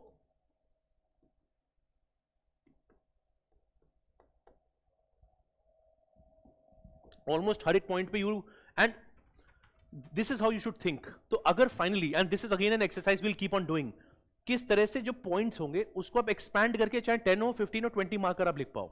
That you should be able to write 10, 15 or a 20 marker, and how a theory is to be connected. So don't artificially cram the theories. If we know a point, अगर हम organically उसको ला पाएं, तो इस question का हमेशा crux याद रखना, वो सिग्निफिकेंस की बात है. Significance. But your answer should not end here. यहाँ पे, even if it's a 10 marker, you have to talk about how this approach was also scrutinized. It came into criticism. Why was it under criticism? अभी पढ़ चुके हैं, हमने लिखे criticisms. Sorry?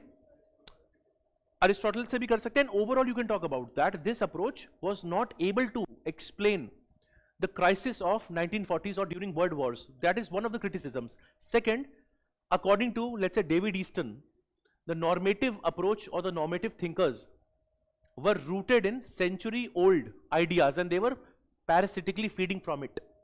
Okay? Or this approach was criticized to be divorced from reality.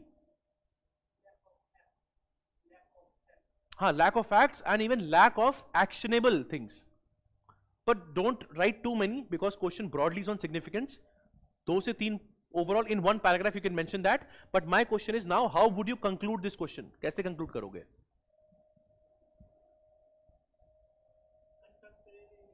Contemporary relevance, okay?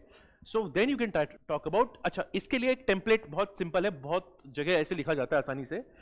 Whenever you have already criticized somebody, तो कैसे लिखना चाहिए? तो you should start with this. Despite criticism, dash, तो मतलब this theory continues to remain relevant. अब कैसे लिखोगे? That these ideas have been seen, or this has seen a revival from 1970 onwards because resurgence of political theory. And you can see, as seen in the works of Rawls, a theory of justice, 1971, etc. Khatam. Because how would you explain that this theory again remains relevant is how it has influenced the recent thinkers. ठीक है? तो जब भी किसी को criticize करो, of course, despite criticism is one. You can again add या तो nonetheless. So these are different ways to have the conclusion paragraph. कि criticism सबका ही होगा, even if it is Mill, Locke, and anybody that you read. So that is how you can write. Let me now go to the comment.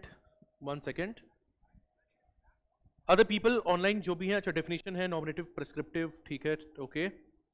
Study of state. Yes, criticism can also be, these are armchair theories, fair point.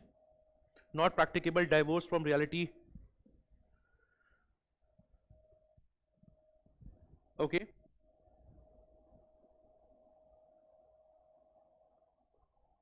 Of course, these are not actionable. So do you now get an idea of how to write it? This will be very comprehensive if you write it exactly in this manner. Okay? Now, whatever we have done, हमेशा class के बाद एक चीज करा करो. That sometimes you see कि I have read a PYQ, I have listened to it, I have maybe written it once. The moment you do it again, it becomes better. Again, it becomes better. So some of the questions that you are seeing here, some PYQs again would be in your sectional test.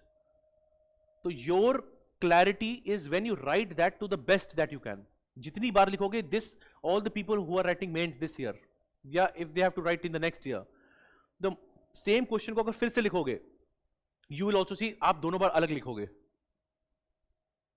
But the better you are able to do, या फिर और refinement आप ला पा रहे हो, that is again a good sign of progress. So never be shy of again writing and rewriting. That is one of the tougher ways to succeed, but it is a proven way to succeed. Right? So sometimes we say कि नहीं मुझे और नए question practice करने हैं thinker पे, जो already 10 बार question आ चुके हैं, आप बार बार उनको लिखो.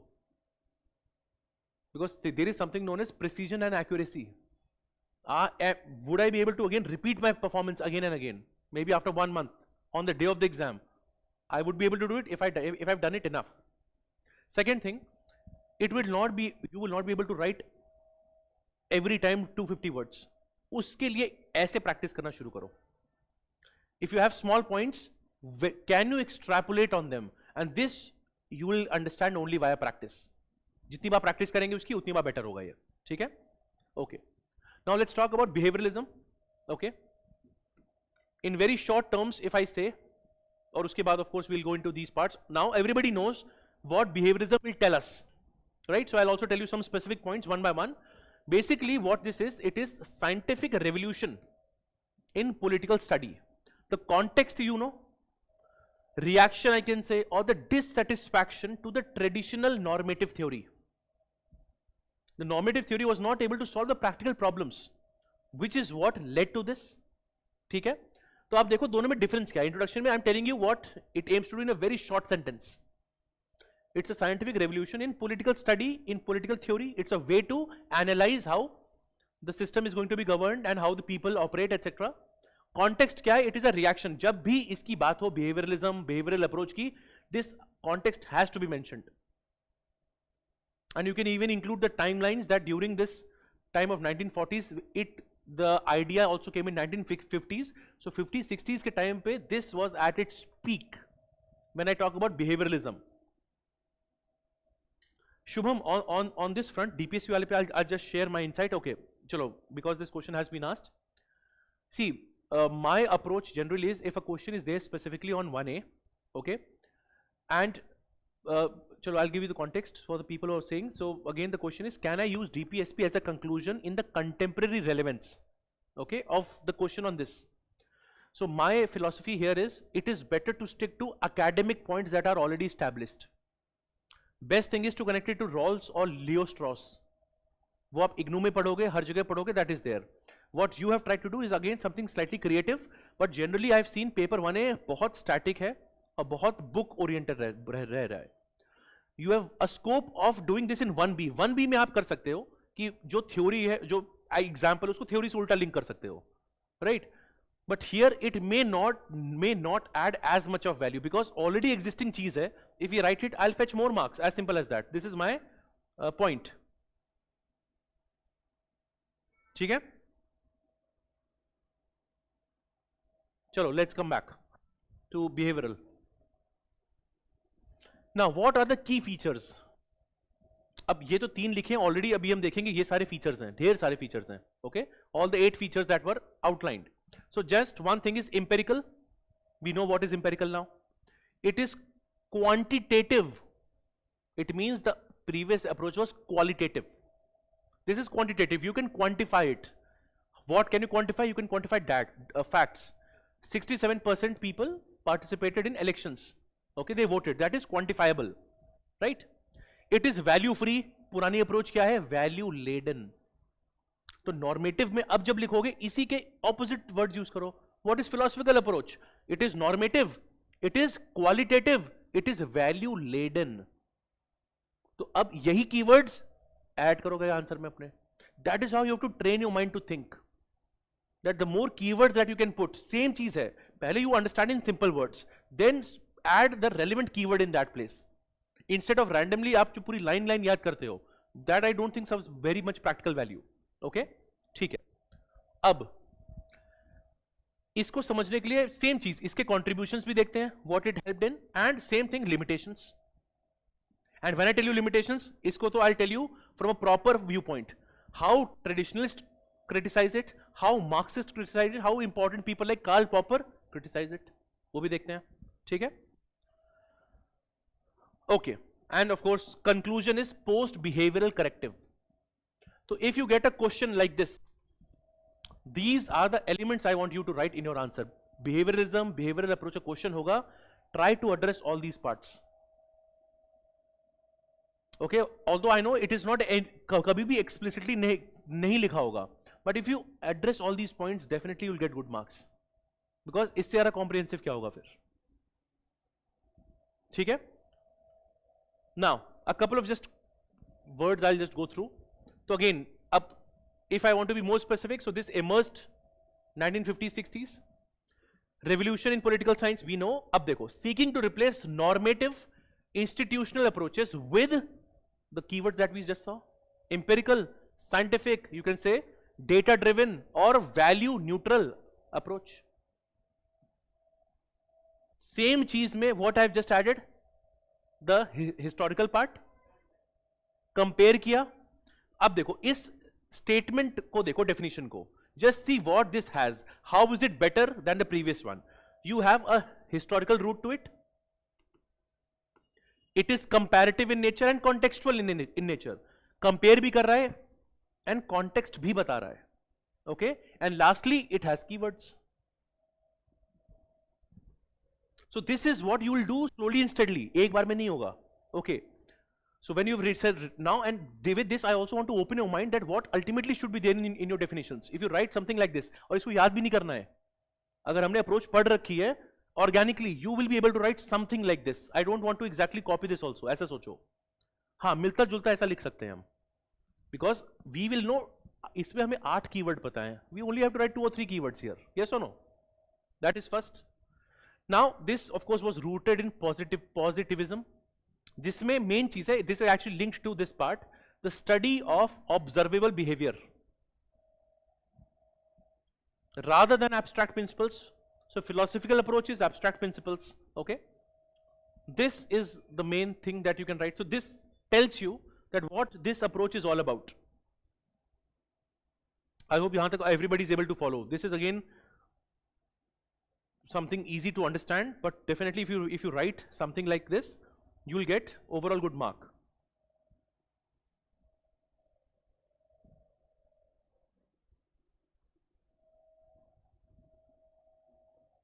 Okay, now just again a question to you, why did behavioralism emerge? jaldi batao. बिल्कुल सही. First, yes. Second, so write just a heading here, 3-4 points, right? Why behavioralism emerged? Why behavioralism emerged? First point. अब ये सारे points self explanatory, you can expand on it. Number 1, decline या crisis in political theory. Decline slash crisis, इस पे तो पूरा का पूरा आंसर लिख सकते हो. Decline, crisis in political theory. Second point, inability to explain contemporary events. In bracket write down the rise of fascism, world wars, so that you know how to expand this point. Inability to explain contemporary events. Third, desire for scientific rigor. इसको change करके scientific temper भी कर सकते हो.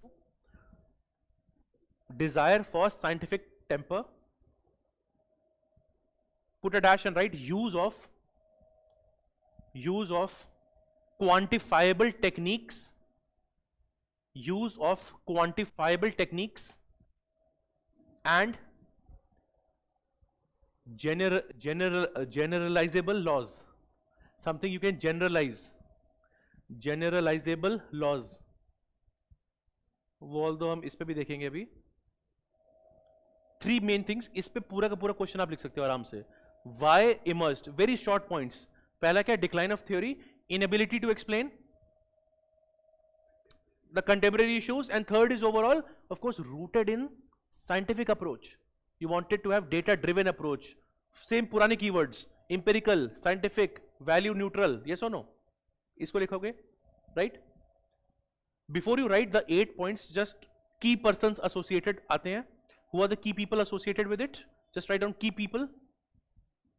So one is Charles Merriam, one is David Easton,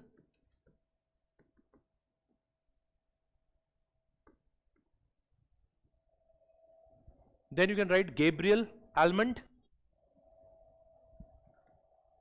अब Gabriel Almond etc. you'll read more in paper 2A, but नाम लिख सकते हो आप Gabriel Almond, and the last name is Robert Dahl. The key people associated with this approach. Now the 8 keywords that you are seeing here, इसको देखो, एक तो है if you remember it, आपको ऐसा नहीं, and of course these are the 8 foundational principles given by David Easton in the speech that he gave in American Political Science Association. But इसको आप ये सोचो, this will help you, कभी भी question में फंसोगे, ये कीवर्ड्स यूज करने अपने को. Okay, there is a regularity, it means you can have observable repeated patterns. You have to have verification. A verification में if I just say, आजकल आपने सुना होगा new term post truth era, that the truth that was said, so there is now a new claim for a truth. There is a rise of fake news. So main thing is, if a theory is actually scientific, it has verification. Okay, it should have proper techniques, which again are quantifiable, can be data driven. So quantification again happens to be a core part here. Value neutrality, just know the keywords and your job is done. ऐसा नहीं, question ये नहीं आएगा write down the 8 principles, but you have to be very smart how to write it. और again अगर exam में लिख रहे हो that he gave 8, याद नहीं आ रहे हैं, which included A, this etc. तो उसको लगेगा आपको आता है ना, that you don't have to exactly quote all of them. But if it is a 20 marker, sometimes even without quoting you can root your answer on these points. इसका exact opposite is what is happening in normative approach, which is also the problem with this. Yes or no? ठीक है. So you have value neutrality, you have systematization.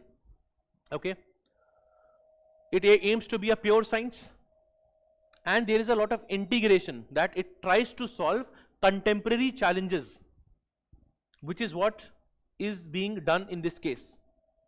Integration में I think ये अगर आपको नहीं पता है, इसको आप ऐसे सोचो बहुत simple terms में, you know what is a multidisciplinary approach?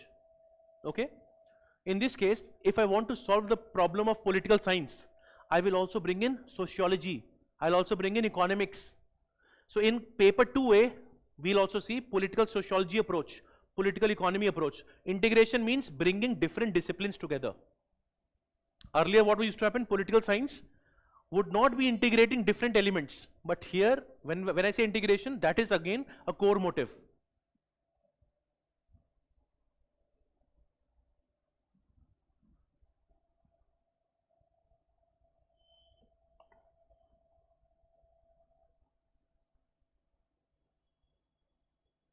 ठीक है, अब इसमें just write down one quote attributed to David Easton. बहुत सिंपल सा है, you will easily remember. And these 8 things, by the way, are also known as the 8 intellectual foundations of behavioralism. So if you get a question, intellectual foundations of behavioralism, you have to write this only. So I'll write it here. Intellectual foundations or foundational principles of behaviorism, it is this only.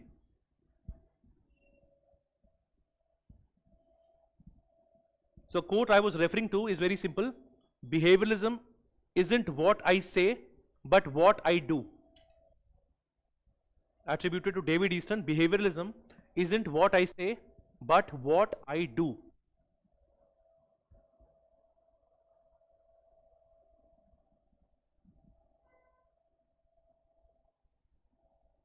ठीक है, now please come to criticism of behavioralism. This is very important.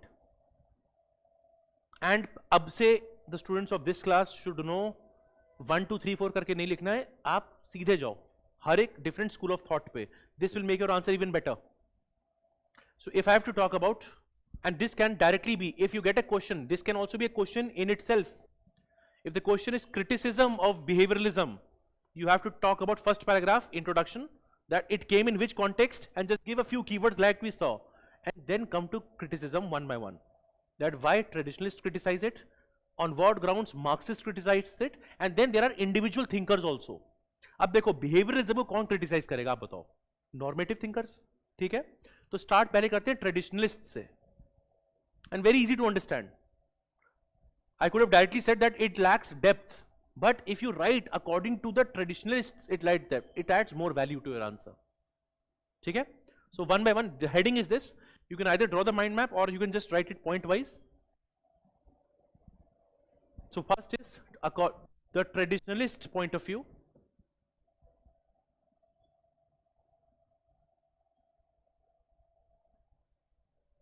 देखो इसी से it is devoid of philosophical depth. Fine. अब देखो when they started, they spent a lot of money on a lot of scientific techniques. So then traditionalists say you're putting so much of money, it is not adding any value to the society, number one. Second, there is no depth to your practices. Okay, so overall this seems to be a futile exercise. That is the core part they want to say. But you can just remember via this that it is devoid of philosophical depth. एक और छोटा सा point you can write, that it is not producing any different results. In fact, this is the same criticism of political economy approach. That one, it is very difficult to understand, and sometimes you spend so much of money, you take 10 years of the study और same conclusion दिया, तो traditionalists कहेंगे यार हमारी बात कौन सी गलत थी, right? So devoid of philosophical depth, and second you can write does not produce any different results. ये point बहुत important है in itself, and this I'll explain to you. Marxists, okay, first thing that they say, the claim that this is value neutral in itself is false. It means they are also ideologically driven, okay, and they can also say that of course it has a liberal bias. These ideologies, the behavioral approach, that saying that science is the most important part, even this has a value or it has a bias. ये line समझ में आ रही है that it is not value neutral. Why are they saying it? बताओ. अच्छा दोबारा देखो. According to behavioralist, this approach is totally scientific. This approach does not have any bias. But Marxists have criticized that this approach is biased towards liberal principles. Think about the times of Renaissance, scientific revolution, which ultimately led to liberalism. So what they are saying is, this approach, while claims it is value neutral, in reality it is not value neutral. पहला criticism यही है उनका. It is not value neutral, number one. Second, what they say, this is again a very important point. ये कोई भी question है अगर, this point can be valid, that these people are ignoring structures of power. Because देखो power के structures में different societies have different structures. Okay, one thing is bourgeois and proletariat. Okay, but the other thing is, in other societies structures of powers are very fragmented. Your scientific approach does not take this into account. Second, it totally ignores ideology. In a scientific approach, you are discarding the role of ideology. And finally, class conflict. अब अगर कोई भी question Marxism पे होता है, if Marx talks about that, let's say there is historical materialism, Gramscian, which is again a different structural Marxist perspective, they will say you are ignoring ideology. You are only rooted on class, economic angle. So here the point that behaviorism will try to make, that we want to make the process very scientific, but you are not accounting for these things which can actually alter the prescriptions. Science की एक ये, this can be a scientific claim, this can be a shortcoming, yes or no? You have no mechanisms to account for structures of power, class conflict and ideology. ऐसे सोचो. हाँ हाँ हाँ नहीं economic determinism is a criticism on Karl Marx. वो तो बोलता है कि my theory is praxis, it is 100% scientific. So the people after him said that, bhai, your theory, in fact, Marx, Weber, etc., have said Marx theory and even Karl Popper is nothing but economic determinism. That is an attack on Karl Marx. In very simple terms, just say, जो claim है इनकी, it is not true. That is what Marxists are saying. As simple as that. ठीक है? Now, you've heard about Karl Popper. Karl Popper also said the use of historicism. Okay? Here, Karl Popper is saying this is nothing but mindless empiricism. In fact, if you want to even add, you can say they have a very narrow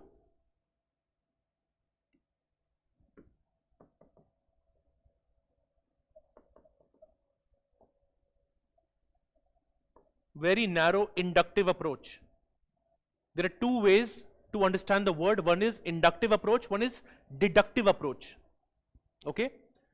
तो inductive approach almost आप सोच सकते हो इस तरह से कि for example today I woke up, I saw sun rising from the east in the morning. I again woke up, लगातार मैंने देखा, then I said sun rises from the east and in the morning. This is kind of an inductive approach. Okay? So here Karl Popper simply says that they have a very narrow view. They have seen certain patterns and they are claiming them to be absolute truths, which is also wrong. So their explanation of history through their scientific means has a flawed logic, which he says as a narrow inductive approach.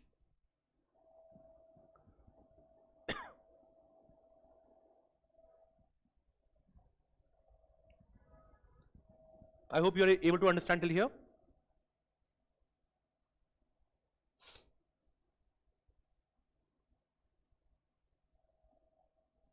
And the last you can write.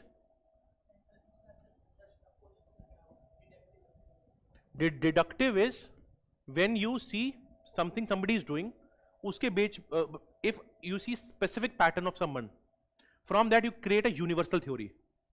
So this one is from universal, one is from universal to particular, the other is from particular to universal. And particular से universal जाओगे तो again उसमें भी flaws हो सकते हैं. You may not, your sample size may also be small. Things would have not made sense, etc. So that can be a challenge. In fact, Plato and Aristotle have different approaches of reasoning. So Plato's approach is inductive, Aristotle's approach is deductive. ठीक है?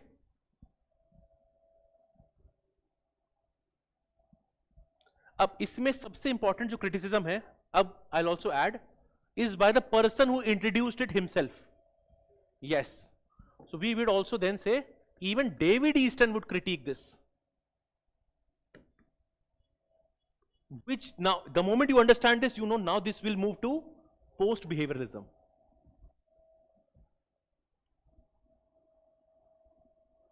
अब इसमें एक line लिख लो about David Easton. I have used this term in this class a couple of times, but this will help. You can write, behavioralists became technocratic. Behavioralists became technocratic, focused on methods over meaning. इसको underline करो, methods over meaning.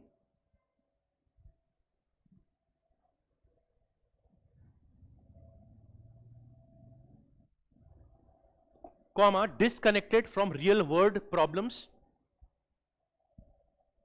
Disconnected from real world problems. And sitting, और ये पूरा उसमें लिखना है in inverted commas, sitting in their ivory towers.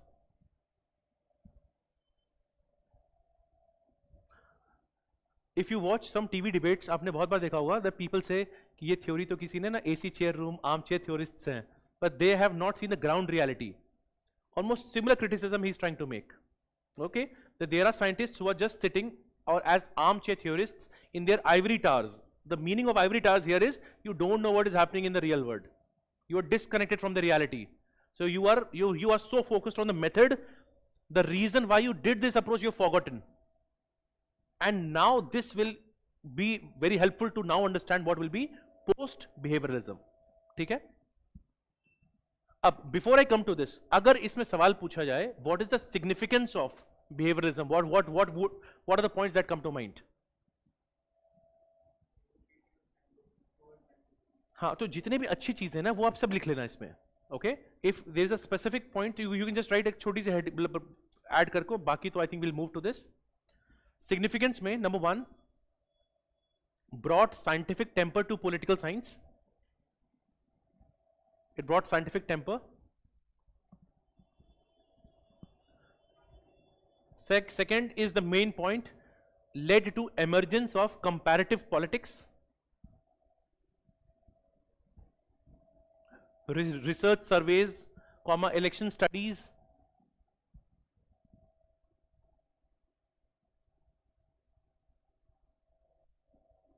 And third point is where I move to the next part. Third point is, overall it led to the emergence of post-behavioralism.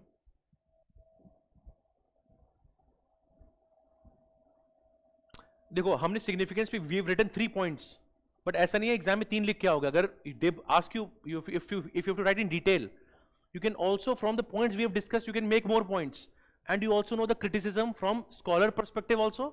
इतना भी अगर याद रखोगे, this is more than enough to get you the best marks in this question. Traditionalist का हो गया, Marxist का हो गया, इंडिविजुअल पर्संस के हमने देख लिए, and David Easton directly we segue to post behaviouralism. ठीक है. अब देखो, दिस क्रीडो ऑफ रेलेवेंस एक स्पीच थी डेविड ईस्टन की. This is mentioned, in fact this was also asked by UPSC directly. I'll first show that question to you. Just give me a second. Question देखो यार 2023 का. The credo of relevance in post-behavioralism advocates the importance of action science analyze. तो questions पे कभी कभार they are asking you the exact specifics also. Okay, so let me go back now to post-behavioralism.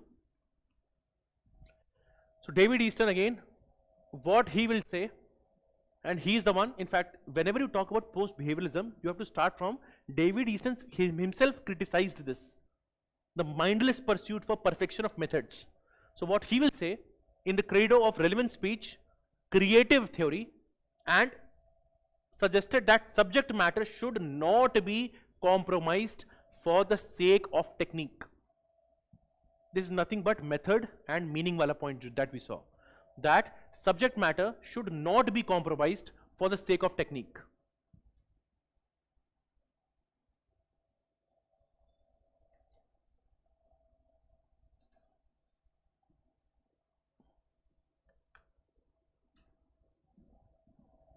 Second point yahan pe likhenge, in post behavioralism it, या फिर just the keywords, it aimed to resolve the fact value dichotomy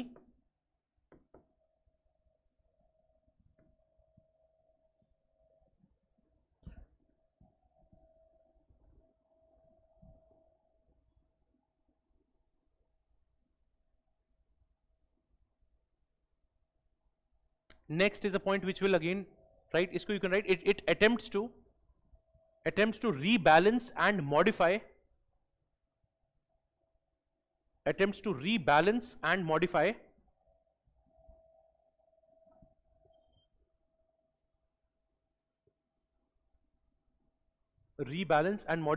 behaviorism to give direction to the society. Rebalance and modify behaviorism to give direction to the society.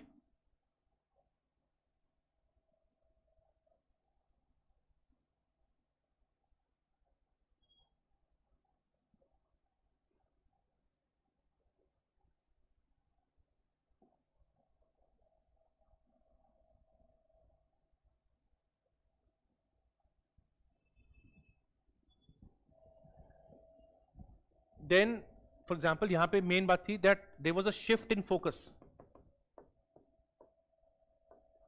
Earlier behaviorism wanted to make this pure science. Okay, so shift in focus from pure science to applied science.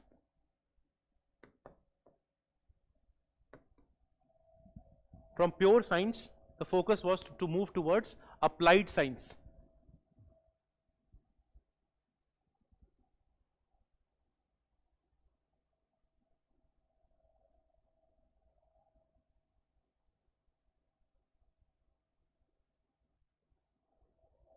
Now, just quickly, we'll write 7 features of post behavioralism. 7 features हैं post behavioralism के. इसमें भी please remember, you don't have to remember all. अगर कोई question आता है जिसमें you have to describe more, even if you remember 2-3 of them, you will be able to write an answer. Crux is this, that you want to integrate both. Okay, that value is also important, fact is also important. Try to integrate both of them. ठीक है? So just one line. First is political science में just write PS. PS should not be value free. PS should not be value free. Second, substance.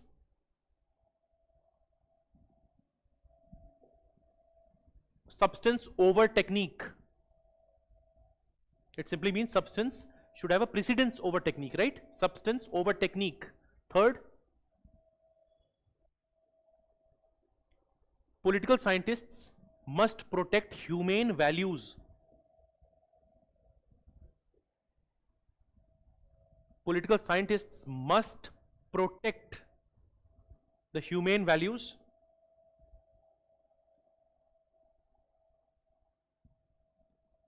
अब fourth point है important, put a star mark here. Emphasis is on social change and not social preservation. What do you mean by this?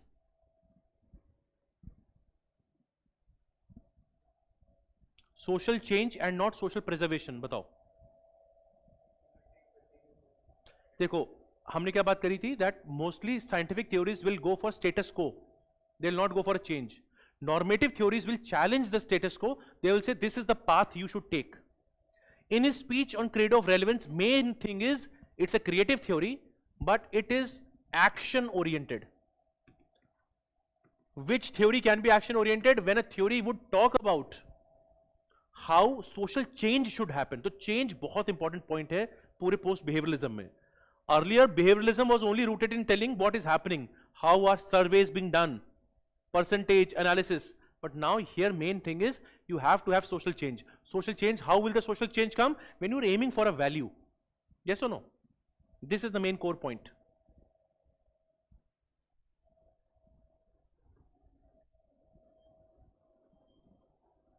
Next, PS is political science, should not lose touch with realities of politics. It should not lose touch with realities of politics.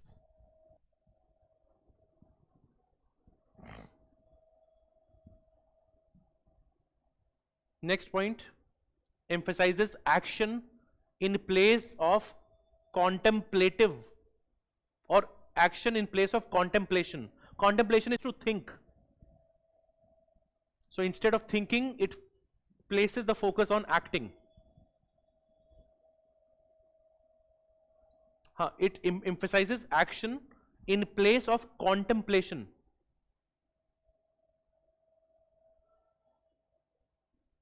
And the last is urgent need. The urgent need to politicize the profession. Urgent need to politicize the profession. ठीक है? Now, एक conclusion है. This is the conclusion. If you ever get a question on behaviorism or post behaviorism, this is what you can do. And here we are again borrowing from Hegelian dialectics. Hegel या dialectics में क्या होता है? There is a thesis, there is an antithesis, there is a synthesis. So here exact 1 or 2 lines we'll write. If normative political philosophy is thesis and behavioralism antithesis,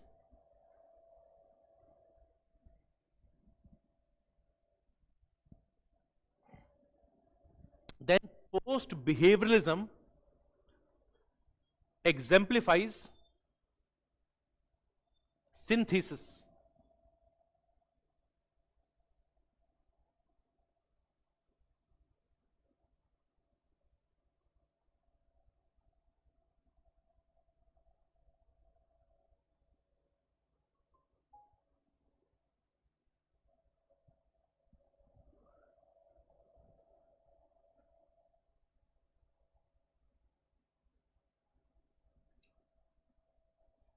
okay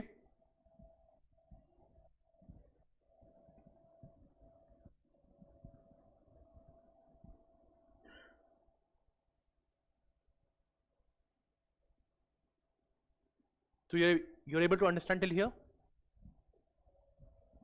तो जो credo of relevance है and that speech, this is the one of the main core motives of this. Okay, that one, you have to make it very action oriented. It should be very practical. The political scientists should not be sitting in their ivory towers. They should be connected to the reality. ये words हैं. और इसमें एक चीज है, जब हम बात करें post behavioralism की, I've given you the main points, but here you should also bring into context the rise of या फिर resurgence of normative thought. तो आपने जो यहां पे लिखा है उसके बाद ये भी ऐड करना जरूरी है. You should not end just here. The resurgence of normative political philosophy happens in the works of, we've already done it, I'm writing again, in the works of Leo Strauss, John Rawls,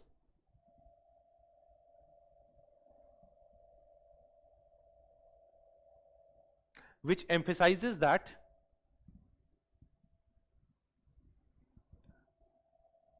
the pursuit of norms and values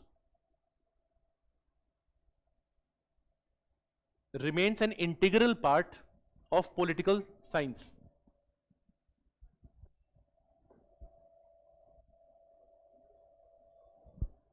That the pursuit, Leo Strauss and John Rawls, that the pursuit of norms and values, bracket में लिख सकते हो like justice, equality, etc.,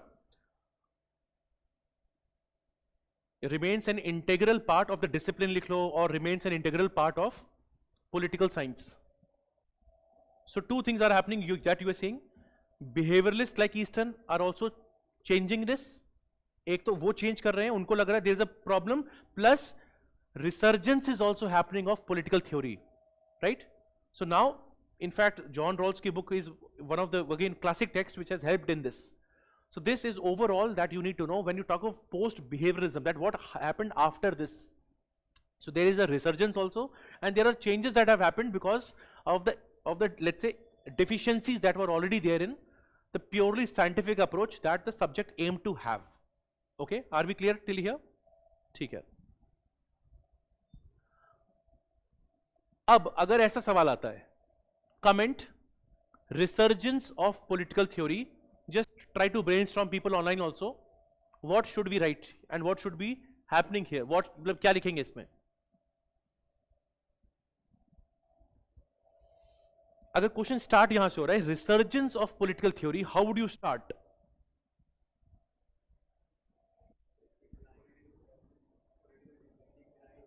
ठीक है, yes, you can give the context of the decline, yes. ठीक है. And जब when you talk about normative वाला part, then of course you have to explain, right, that how the rise of norms, so both you have to tell, resurgence that is happening, first the deficiencies that were there, okay, जो issues थे, and उसके बाद resurgence, why is it happening? Because the prescription that was said that will solve the problems, the prescription itself was bad. So behavioralism has its own flaws. So here also जब resurgence की बात हो, इसको भी आप उसी पे end करोगे, thesis, antithesis and synthesis. So in this question नाम लिखा है this, but you have to talk about both normative, even behavioralism and also post behavioralism in this question.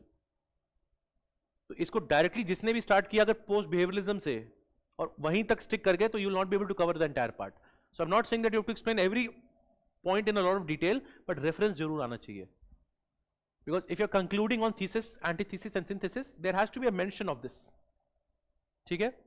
जो भी मैं questions आपको यहाँ पे दिखा रहा हूँ, इसके model part I will be sharing with you. इसको भी कहीं पे लिखो. We don't have enough time to write right now. But जो भी questions है ना, I would want, ऐसा नहीं कि बस you just see the model part and then आप कुछ नहीं करोगे.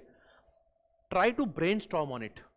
And इसमें भी ना जैसे you have to actually perfect your techniques like David Easton said.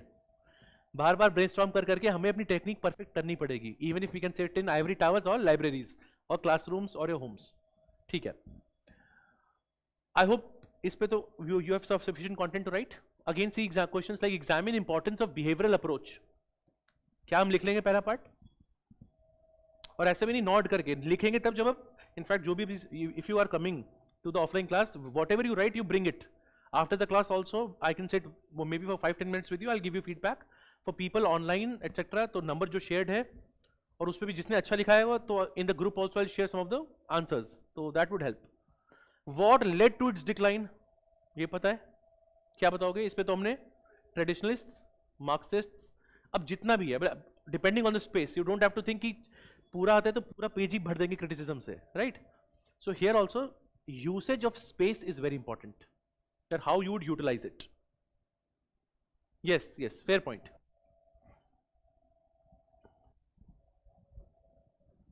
ये तो हम देख ही चुके हैं. Traditional normative theories were accused of divorced exact point ना. Armchair theories sitting in this part.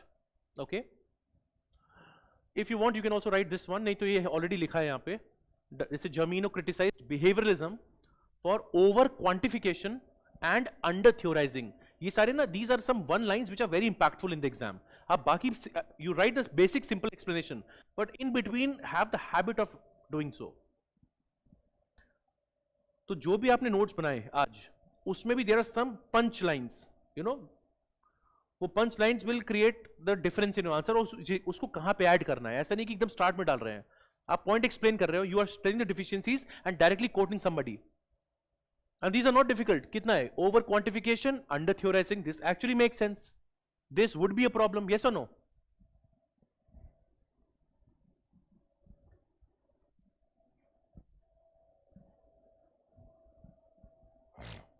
ठीक है? अब when you have to revise this topic, this is the एक तरह से checklist that you have to go through. Okay? Am I aware about nature of political theory? Scope मुझे पता है कि नहीं? Nature or scope we have just seen through those 4 dimensions and then we have tried to open them. Okay? You have traditional approaches. Do I know them? Do I know their thinkers, their theories? What is the criticism? This is again, if you have something like this, so you have this for every topic. I'll be sharing a recap वाली slide. ठीक है?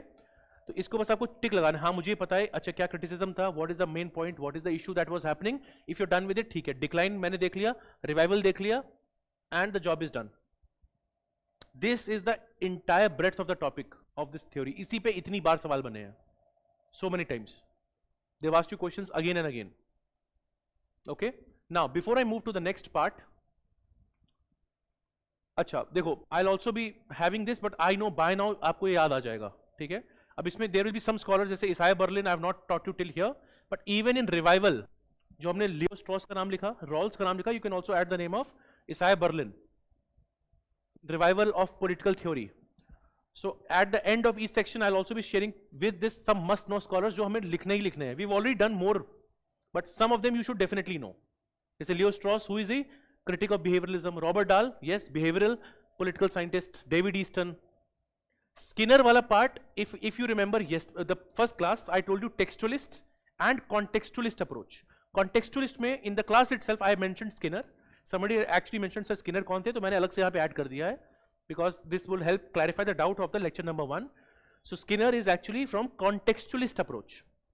And here please remember the same idea. If you read the writings of any thinker, okay, so you have to know the socio-political, cultural context, then you will be able to at least have some meaning. Okay?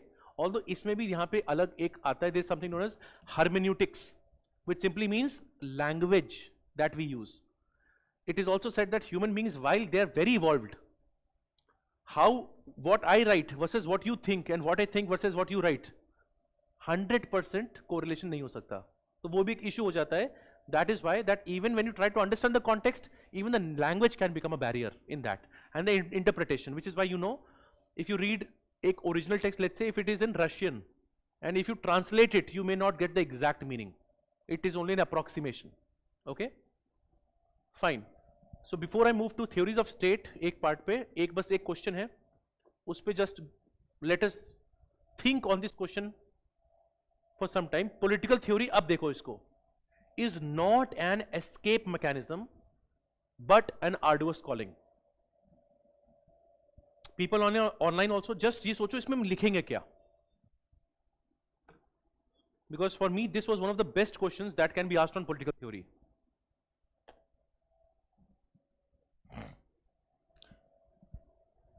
In fact, the answer to this question and the answer to this question is same. अब सोचो, intellectual tradition that views man's societal existence with a critical perspective. अब देखो, I'll just give you a thinking line on this question, because among the other questions, this one may be a challenging one. Political theory is not an escape mechanism. आप मुझे बताओ what generally is an escape mechanism? Exam आ रहा है, if I want to escape from the stress, I'll open the phone, I'll scroll the shorts. That can be an escape for me. Escape is what? What is supposed to be done, you're not doing that. And generally when we are stressed, we go for an escape, in very simple terms. So political theory is not an escape mechanism. अब आप सोचो, why would somebody say that? Now conventionally the view is, जैसे if somebody is doing a PhD, normally लोग क्या बोलते हैं, बाबा, okay? And the people will say, अच्छा आप, and normally if you see a scholar writing an article, आपको लगेगा हाँ हाँ theory लिखी होगी, it will not be very practical, or it is so idealistic that it cannot be done in practical place. Yes or no? So when I say political theory, and sometimes it is said, and it is criticized that a lot of philosophical scholars, their ideas are very idealistic. It almost seems as an escape mechanism. They really don't want to change the reality of the word. Let's say the word is fighting, but you are writing articles which are highly idealistic in nature. So it is sometimes seen that this is a escape mechanism. So you have to, when you write this, you have to talk about that some scholars criticize political theory to not be action oriented, to not be very practical. The pursuit of normative approach is largely seen as being divorced from reality. This is an escape mechanism. But it is arduous schooling. Arduous means something which is very hard. So political theory, because in the previous statement that I told you, it looks man's existence from a critical perspective. So it may seem it is an escape mechanism, but it is not, because you are talking of ideals. What should be the form of government? Ab usme sab baat karo, study of state. How should a political man interact in the institutions? How should the power structures be governed? Yes or no? How will inequalities be resolved? Distribution of goods. Usme to have harmony is a very difficult task, and this is the work of political theory, to be able to give explanations. So when you talk about escape mechanisms, you have to also highlight there were some faults in traditional normative theories. But to say that it was purely an escape mechanisms is an oversimplification also. And it is also inaccurate, because it will also do away with itne thinkers ne jo bahut baatein boli. Even the thoughts of Plato and some of the thoughts of Aristotle are even relevant at this point of time. Just imagine if somebody says inequality is the biggest cause of revolution. Aristotle said 2000 years back. Yes, so his theory cannot be said to be an escape mechanism. Yes or no? So why is it not an escape mechanism? You have to highlight the virtues even in normative political thought and also empirical. And when you combine both of them, इसमें भी फिर आप last में बता भी सकते हो, because see in this question of liberty, you can even link credo of relevance, that ultimately the political theorists, when they combine matter and meaning, okay, and then they look at societal existence from a critical perspective, this solves the essential human condition, or the main question that everybody aims to solve. So when Plato thinks what is a good life, it is not an escape. He is trying to present a world view to everybody. Ye sabko issue hai that what is good life, what is good political life. So it's not merely an escape. Question samajh mein aa raha hai abhi? And this is a very reflective question. Be it PSIR, is tarah ke questions, and also in ethics, you will get quote based questions. These questions, again I'm telling you, even they require some practice. अभी तो मैंने शायद बोल दिया, आपको लग रहा हाँ हाँ हाँ, but इसको paragraph by paragraph, how will you make the flow? You'll only get to know when you write it. So first thing is to know what this means. कुछ idea आ रहा होगा हमें, कुछ हमें लग रहा होगा हाँ, these are the points I can write, but until and unless you write it, और इसको एक दो बार लिखो. So at least when you do this topic, this is one question, last में ये जरूर लिखना. And you may struggle writing it. If you do so, I'll also share how to break this question down. इसका भी I'll share the answer, but again my point is I want all of you, because अभी you have time, अभी तो the result is still not out yet. Take one question a day, 2 questions. I'm not asking you to write many. एक दो करके लिखना शुरू करो, ठीक है? You're getting a lot of, मतलब आज की क्लास में भी काफी क्लैरिटी मिल रही होगी. At least you have 10 questions in front of you. You may not write 10 in one go. 3 अगले दिन 3 लिखो, अगले दिन 3, ये खत्म हो जाएगा. और इसको लिखोगे, उसके बाद you will make a mistake. Then again you see, अच्छा, I can apply the framework. So that will be helpful, right? People online, यहाँ तक समझ रहे हैं सब लोग? And of course, almost 25 to 30 marks of questions every year इतने से ही टॉपिक में आता है. But here we don't know how to do it. Now you have solid idea कैसे करना है इसको, ठीक है?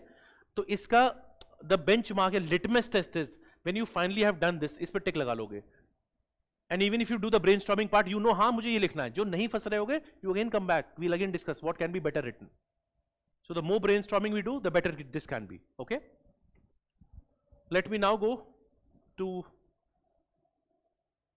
the very interesting part here, the theories of state. Now this topic has intersection with 2 other topics, at least 2 other topics. One of them, of course, is Western political thought, and the other one is ideologies. And in the syllabus explicitly it is mentioned. They have asked you liberal theory of state, neoliberal theory of state, uske baad you have post-colonial theory of state, pluralist theory of state, and you also have the feminist theory of state. Now you also have an idea how we will approach it. We will do the same. Neoliberal है तो yes, context क्या है? What are the thinkers? What are the ideas? What is the criticism? What is the relevance? Done. काम खत्म. और यही सवाल बार बार पूछते हैं वो. Feminist theory of state direct. तो we should be covering it in a manner that you are able to do so.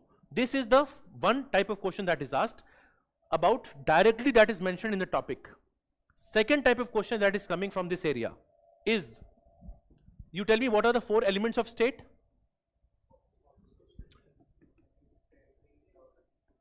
Population.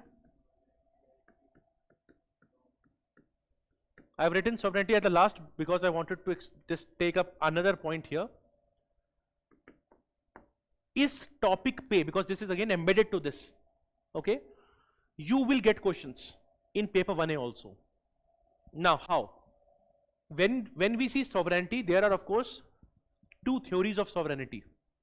One is monistic theory of sovereignty.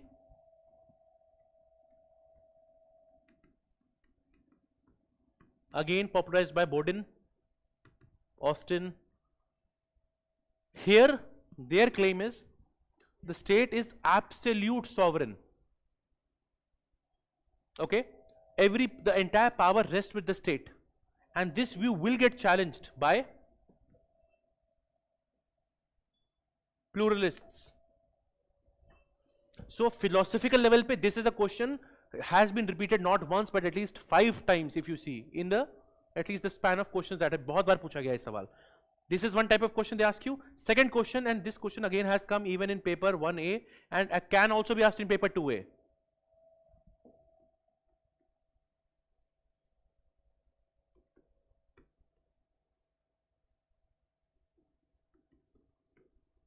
Contemporary challenges to sovereignty of a state.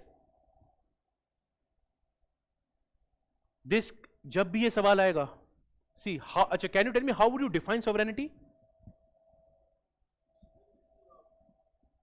ठीक है, और कुछ? Good definition, yes. Anybody else? Not influenced by other powers, externally or internally, both.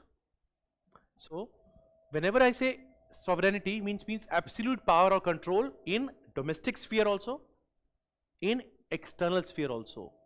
How to visualize it? That is why, for example, India does not have a policy of interfering in domestic affairs. Yes or no? In fact, आपने ये भी पढ़ा होगा, UN has something known as R2P, responsibility to protect. But UN allows this at a very, let's say, crucial substance. Let's say, for example, if Libya is facing a long-term conflict, when R2P is invoked, then only the help can be given. Otherwise, no other country will go and even help, because then it can also be the violation of the sovereignty. Okay, so internal matters hai, and even in external matters. In fact, you would have read that India's membership of Commonwealth does not violate India's sovereignty. Yes or no? ठीक है? तो जब भी sovereignty आप से सोचोगे, आप whenever you think it, you will think it in two levels. One is internal and one is external. दोनों सोचना हमेशा. अगर ये दोनों आपको पता है, if you remember both of them, your job is done. Challenges to sovereignty, they will be internal and external. इसी framework पे तो in 1 minute you will be able to brainstorm this. So if I am saying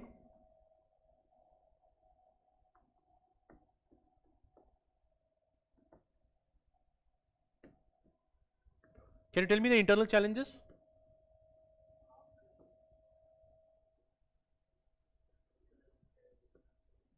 Okay.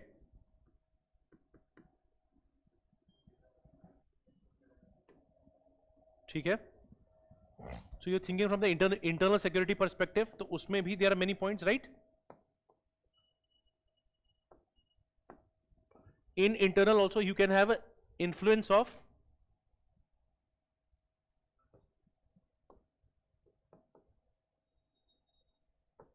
yes or no? State and even which can destabilize the population. Internal security मैंने ये क्यों लिखा है, क्योंकि यहाँ पे you can talk about India's own population and just when I say India overall think from a general perspective.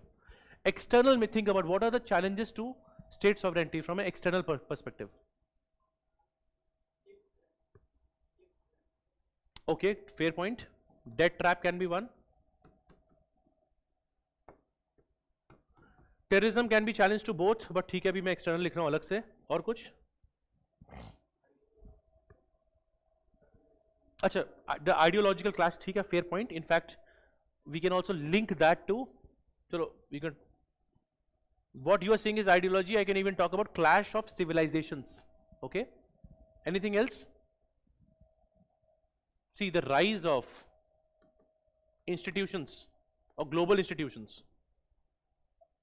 Even let's say if there is BRICS, BIMSTEC, there's so many institutions that are coming up, and there are some obligations also when you join an institution. So or to some extent we can say it can, I'm not saying it will, even it can impact the sovereignty. Yes or no? ये हम GS की तरह से सोच रहे हैं. Are we thinking like GS? Yes. So when you write an answer to this from a PSIR perspective, there are three ways, three school of thought in this. This is just to help you think about what are the points that can be there. If the question was asked in GS, we would have written it like this. In fact, it helps to think in internal and external. But अगर ये question आया that what are the challenges to sovereignty of a state, I'll tell you a very simple point. One side there are hyper globalists, there is one side is state centric and one is transformationalist, and each school of thought has their own scholar.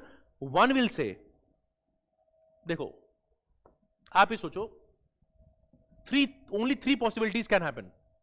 If I'm saying is a state influenced, and when I say this, तो मैं इसमें actually बात कर रहा हूं this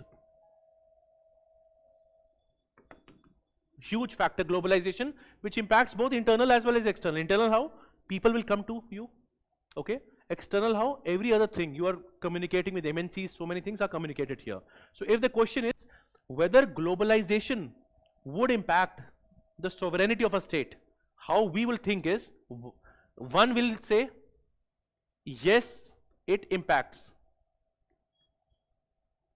One will say no, and third will say partially, mixed, and for each of them there are proper technical words and scholars who have their own viewpoint. ठीक है? So please write this heading here, and after that I'll directly move to each segment, and इसमें भी I'll tell you only the points that you should know, the bare minimum type का.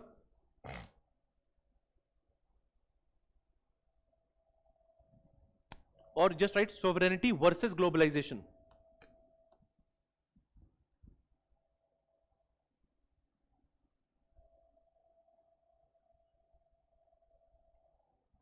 Put a dash and write it appears that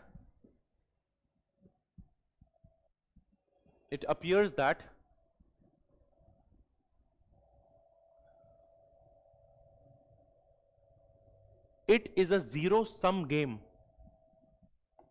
it का मतलब है sovereignty versus globalization. You know what is the meaning of zero sum game? What is zero sum game? हाँ, या तो you will win और you will lose, there is nothing in between. This was the conventional viewpoint. Okay, it appears as a zero sum game where sovereignty of inverted comma hard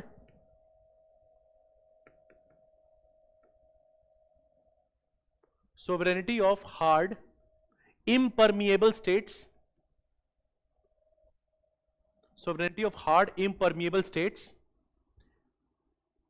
is eroded by globalization. Sovereignty of hard impermeable states is eroded by globalization. However,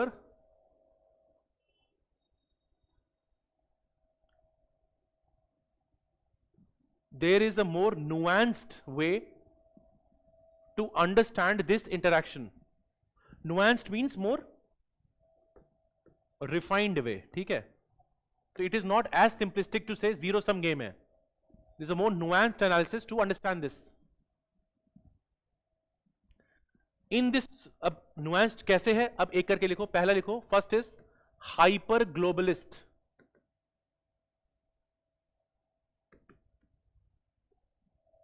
In fact, अगर किसी ने कभी, there's a very famous book of Andrew Haywood, this global politics. तो उसमें in the initial chapters is the same framework is given, which I'm going to share with you. That what is the impact of state sovereignty and globalization. A similar question, if it comes in either 1A or 2A, आप same answer लिख सकते हो. Okay, so first is right hyper globalist.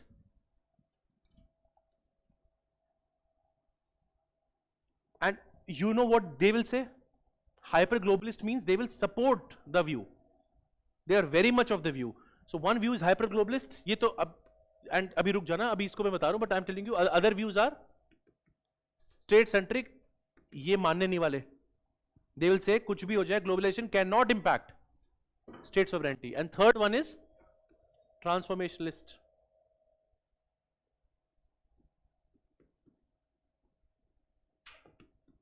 So we are writing about hyper globalists. So you can write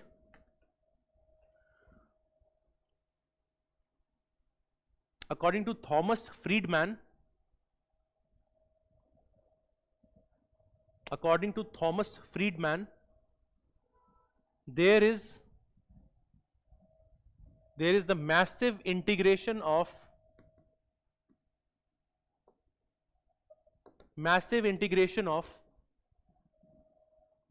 markets, people and technology. Massive integration of markets, people and technology. Full stop. The world has become a global village. ये जो term है global village, this is used by Marshall McLuhan.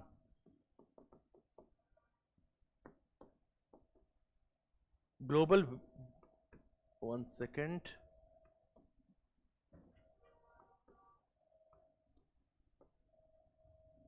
Marshall McLuhan.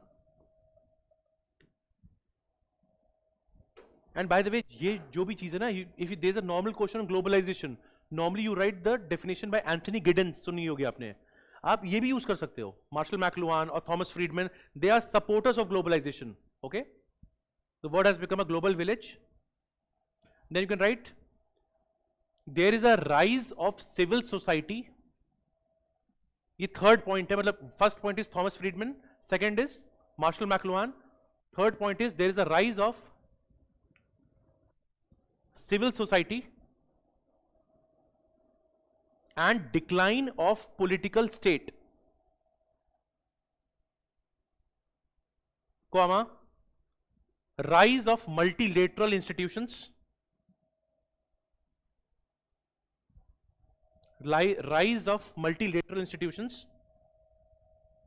and you can also write in inverted commas, pooling of sovereignty.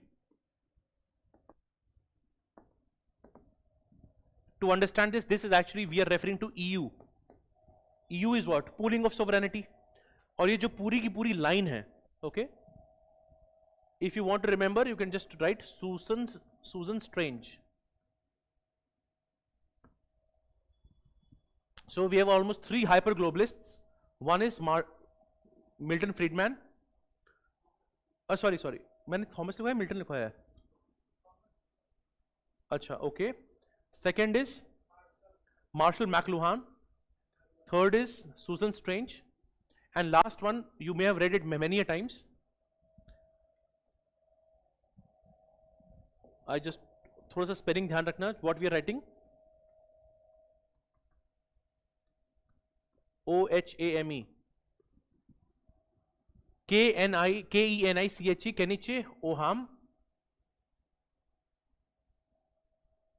And put a dash, he says that rapidly growing interactions in a borderless world.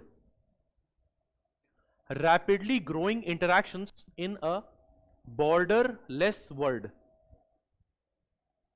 So I think now we have done 4. Kenchi Oham we'll also see in 2A again.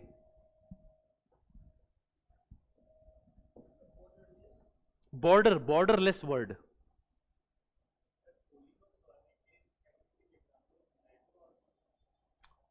Sovereign, well, almost to some, but in this case, what is happening? All of them, I think you are referring to if any state is being attacked, all of them will come in collective action. ठीक है, वैसे कुछ alliances आप सोच सकते हो. New alliances are coming up, and these are security state alliances. So definitely we can write that. This is one side of the view. ठीक है. अब इसमें देखो, in one go आपको नाम नहीं याद होंगे सारे. पहले तो points याद रखो, किसने क्या बोला है. There is global village. There is the borderless part. There is the rise of institutions, multilateral और pool of sovereignty, decline of state, etc. Main points ये हैं, ठीक है. Under the heading of hyper globalists, slowly and steadily दो करके एक करके आपको नाम याद हो जाएंगे, ठीक है. So that is what you can write. Then second one is state centric view. State centric view. Shubham, I think now if you see almost all the points in some or the other form can be included here only. State centric view. So इसमें there are 2 proper names. One is Robert Gilpin, G-I-L, I'll write here Robert Gilpin, and Stephen Krizner, K-R-I-Z-N-E-R, Robert Gilpin and Stephen Krizner. Even if you just remember Robert Gilpin, your job is done. Main thing is this is a state centric view. Okay, तो अभी भी first एकदम से scholar mania नहीं होना चाहिए. एक एक करके we'll remember it. First, what is the idea? In which school of thought it is following? Then one scholar, if possible, one more. ठीक है? So here what we are going to write? The word has not moved from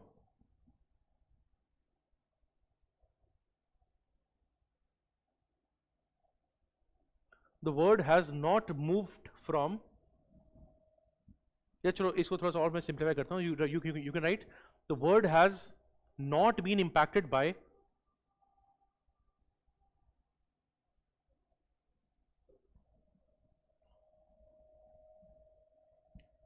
globalization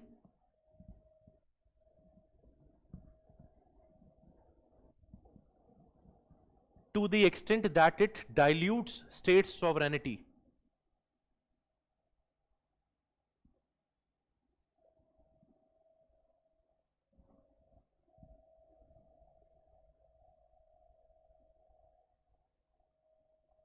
The geopolitics remains state-centric. The geopolitics remains state-centric.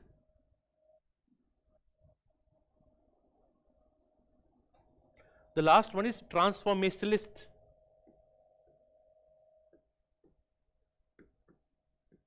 Robert Cox. You will again see this in paper 2A again. Robert Cox.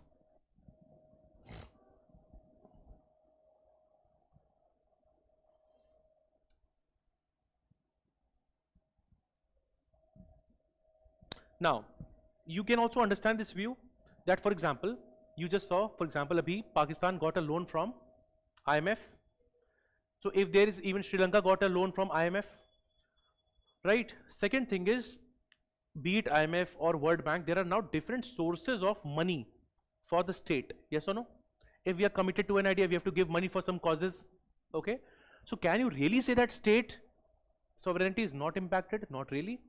So what they are saying is the sovereignty has transformed. So they are not saying state has diminished or globalization has exceeded too much, but they are saying a total transformation has come. Right? So here in Robert Cox you can write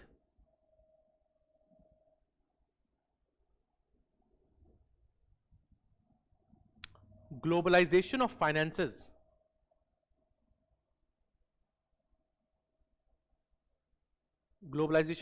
finances has led to internationalization of state. Globalization of finances has led to internationalization of state. What is the meaning of this statement? बताओ, ध्यान से पढ़ो. And you'll automate. So you know state. State has 4 elements. अब इस statement को पढ़ो सोच के. Globalization of finances has led to internationalization of state. Now state had a defined territory. The moment it becomes international, you're getting sources from other areas also, money. Otherwise पहले क्या होता था? Every state had to fend for itself. The primary objective of any foreign policy always is what? Protection of national interest. So in that, territorial boundaries are very important. Yes or no? अब क्या हो रहा है? You're getting money from many sources. State has become international. Multiple summit, bilateral agreements, etc., etc. और Robert Cox जो है, Robert Cox has the Gramscian view of international politics. So which is why he'll say institutions like IMF and WTO are having hegemony or control over a lot of areas, which is also true. So US की hegemony is not just from military or economy point, but US की hegemony also is there from a cultural viewpoint and ideological viewpoint. US is able to control most of the finances. So agar if a country is a good in terms with US, they'll get those finances. So what is happening? Internationalization of a state. So state is now no more a national entity, which it always was. There's a change in it. ये में समझ में आ रहा है? ठीक है? And one more thing is, last लिखो. We started by saying that this is not a zero sum game. तो यहाँ पे last पे वही लिखेंगे that according to David Held, अगर कभी भी सवाल आए that whether globalization will lead to erosion of state sovereignty, quote that according to David Held, this is not a zero sum game. This is not a zero sum game.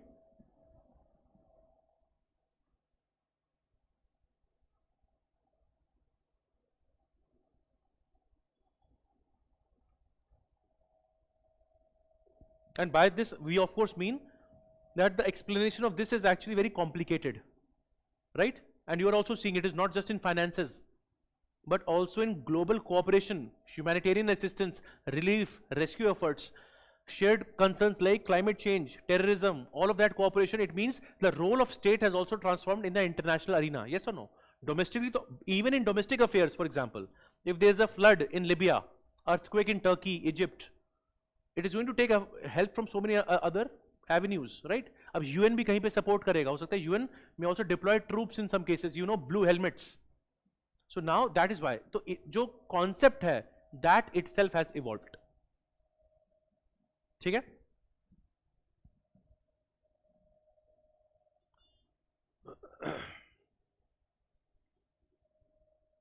Okay. I think एक तो theory कर सकते हैं हम, that is this pluralist theory. Liberal, I think, will take some time. So I think this is one we can do. Okay. So we're talking of pluralist theory of state. Now everything will make sense. And देखो, in only 2 slides I've explained everything. Last में अगर अपने को इतना भी याद आ जाएगा, बहुत अच्छा आंसर आप लिख पाओगे. Because this is arranged. How I've arranged it? I've either given a quote that we can have. The key exponents, this is very important. And exponents may have also included the modern influences as well. And आज की class में कुछ तो देखे हैं, ये अभी आपने नहीं देखा है. When we'll do the socialism part, even GDH Cole will also make sense to you. And then simple है, what are the key ideas? And इसके बाद क्या है? What is the criticism? Same format. Okay. So, of course, if society is federal, authority should also be federal. This is by Lasky. Even if this statement comes, you ultimately have to talk about pluralist theory of state. What is federalism? You tell me. Is it separation of powers or is it division of powers? What is federalism? Separation of powers or division? सोचो. Center or state में do we separate the powers or do we divide the powers? It is division. Both are two different concepts. Separation of powers is by Montesquieu. Okay? And division of powers is how states and center. Now, Canada and Indian model is different. US model is different. That is different. That is separate case. Okay? So, society, if it is federal, it simply means society has multiple needs also. So, how can you have a single uniform authority? So, this is a direct reference to the monistic authority. Yes or no? The monistic sovereignty will say that the ultimate power lies in the sovereign and the only power also lies in the sovereign. This is the main part that you'll see. ठीक है? तो एक quote है. The key exponents here are, and इसके बाद आप one by one we'll have a look at. One, of course, is Lasky, which is what we are saying, and he is challenging the monistic sovereignty and their core arguments. And when I say monistic sovereignty, so of course I am talking about, and I can even say Hobbes. Borden, Austin, Hobbes, they have a monistic view. For example, for Hobbes' Leviathan, the Leviathan can do anything to ensure protection of people, even to the extent that they can even take the people also, they can even, let's say, put them in prison, etc., etc. So they are challenging the monistic view. That is one thing. Second, abhi ke liye you can remember this name, GDH Cole. And he simply says that there are different functional aspects of different institutions. So state simply cannot be said to be the only institution which is guiding everything. Okay? McIver. अब देखो, यहाँ पे authority की बात हो रही है. So McIver will simply say that state is commanding the respect because it serves. And he gives the concept of a service state. If the state does not serve, the state cannot be said to be the ultimate sovereign. Serve करना पड़ेगा, and while doing service, state will need the help of other institutions and NGOs. So here also, if the state has to serve, and state should serve, state cannot be the only one in this. So by saying that it is a service state, so he simply says that the people are obeying the state because the state is serving. And to actually serve, you need other institutions in your support. ठीक है? Now, we also had a word about Robert Dahl today. याद आ रहा है? हमने बात करी थी polyarchy की, and I also told you that this concept he only modified later, saying deformed polyarchy. So I'll talk to you about deformed polyarchy when I again talk about concept of power. ठीक है? And then you have Isaiah Berlin. We just saw Isaiah Berlin in the revival of normative political philosophy. And see, ये subject ही ऐसा है, अभी एक चीज जो पढ़ रहे हो फिर से कहीं पे आएगी, फिर से कहीं पे आएगी, so there is a lot of integration that will go on. Okay? So Isaiah Berlin will talk about value pluralism. Main thing is pluralist theory of state. So if my answer, पहले तो ये समझना है who are the thinkers. अभी तो we are not even saying where to put them, but we are just saying हाँ भाई ये thinkers हमारे important है, ठीक है?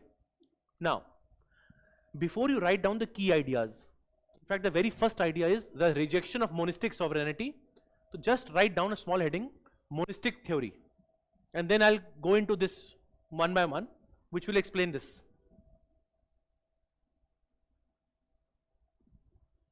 बहुत छोटा सा है, but ये जरूर exact आप लिखना इस तरह से. First write down, developed by John Austin,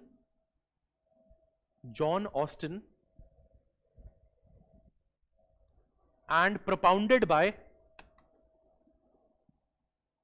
Hobbes,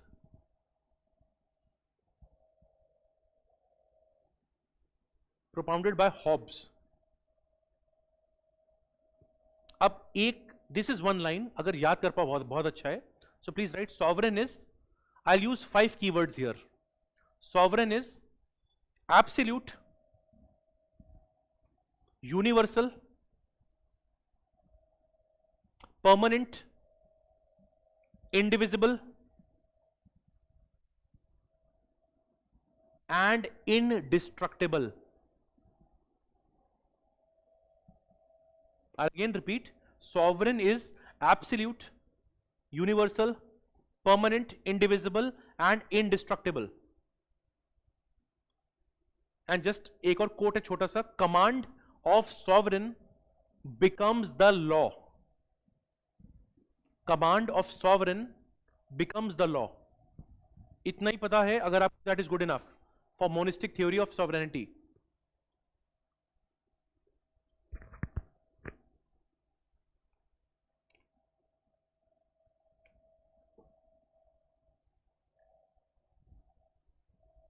Now when you come to, because whenever you have to write about pluralist theory of sovereignty of state, you have to refer to monistic theory. Monistic theory में भी हम समझ गए what you have to write. अब we'll see the key ideas of pluralist theory of state.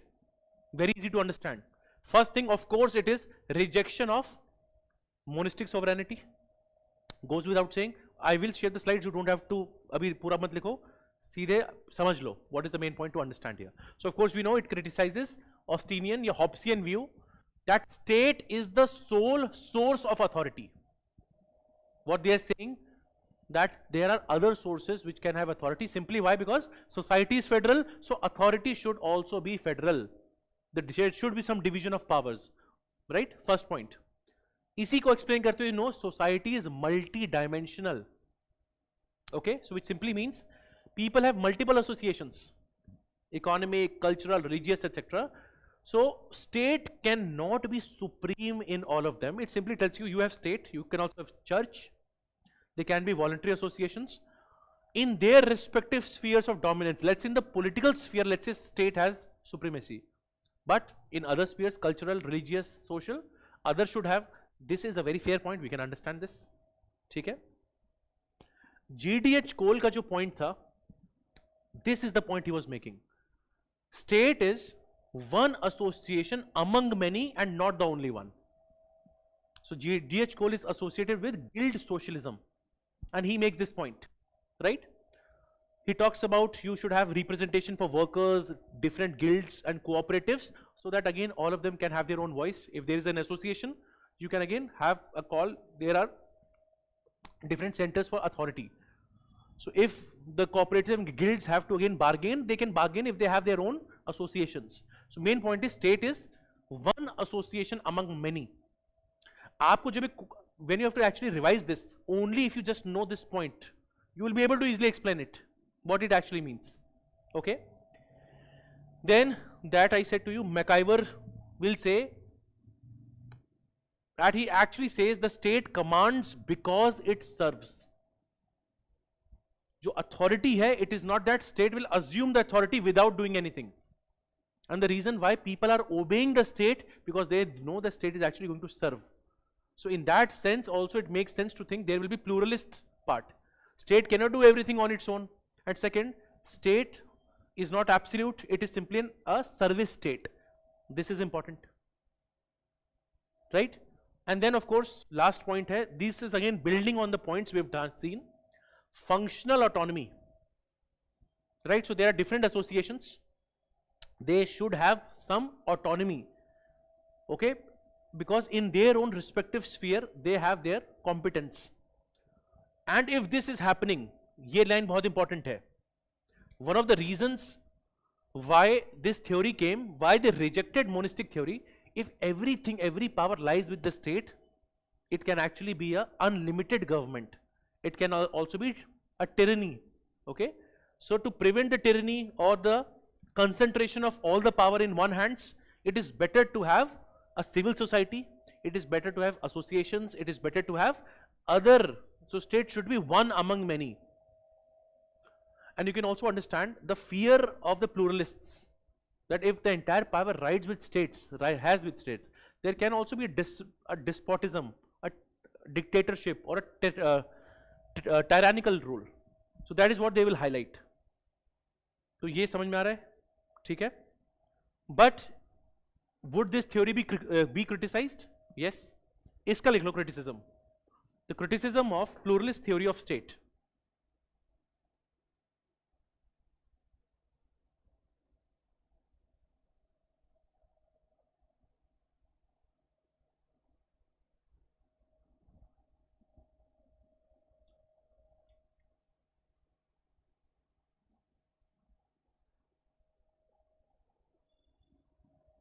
अब इसमें I'll just talk about 3 or 4 points which will make a lot of sense. Anything that you can think, why would this theory be criticized?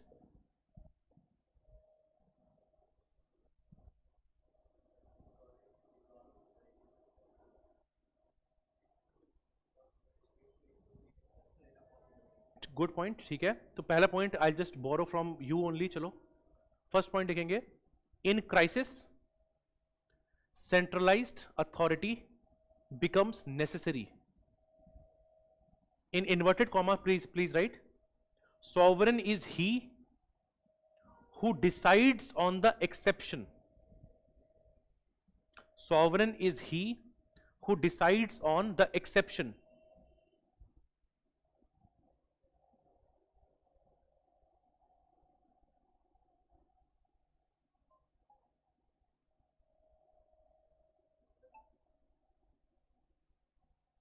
Full stop and इसी में continue करो.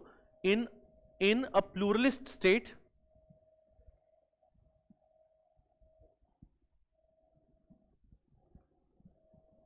the state may fail in case of emergency. The reason is this, कि crisis में अगर आपके पास centralized authority नहीं है, तो you cannot actually be able to govern well. So first criticism is it can fail in emergencies. Second point, idealistic / utopian.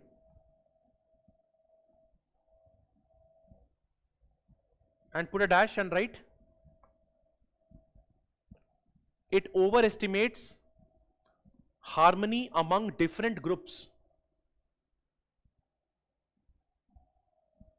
It overestimates harmony among different groups. Yes or no? ये है third point, but third point is actually linked to second one. This you will also agree. The Marxist criticism here. Marxist criticism, you can just write, it ignores class antagonism. In the pluralist theory, we are assuming everybody is going to cooperate. But according to Marxists, of course, there is a class struggle, class divide between the bourgeois and the proletariat. That will be a challenge. Fourth,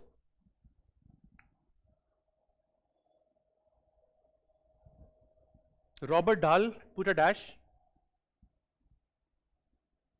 Not all pluralism is democratic.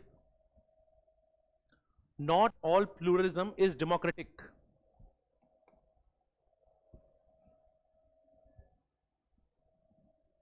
What does it mean, बताओ?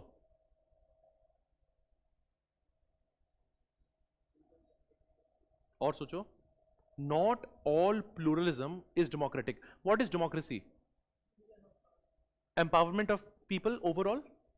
अब जितनी भी you talk about pluralism, so Dahl will simply say different groups occupy different types of power. Not the power is not uniformly divided among people. Elites will have more power. Yes or no? This is the challenge. You assume that everybody will have similar power. That is not true in reality. So in simple words you can write, it does not address power inequality. It does not address power inequality.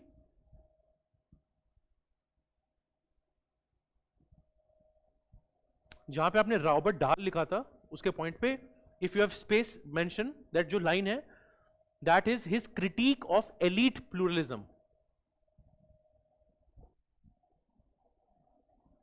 His critique of elite pluralism. And again I'm repeating the point, Robert Dahl was the one who said polyarchy, but he later refined it to deformed polyarchy, because then he said different groups and especially the elite groups hold all the power. ठीक है?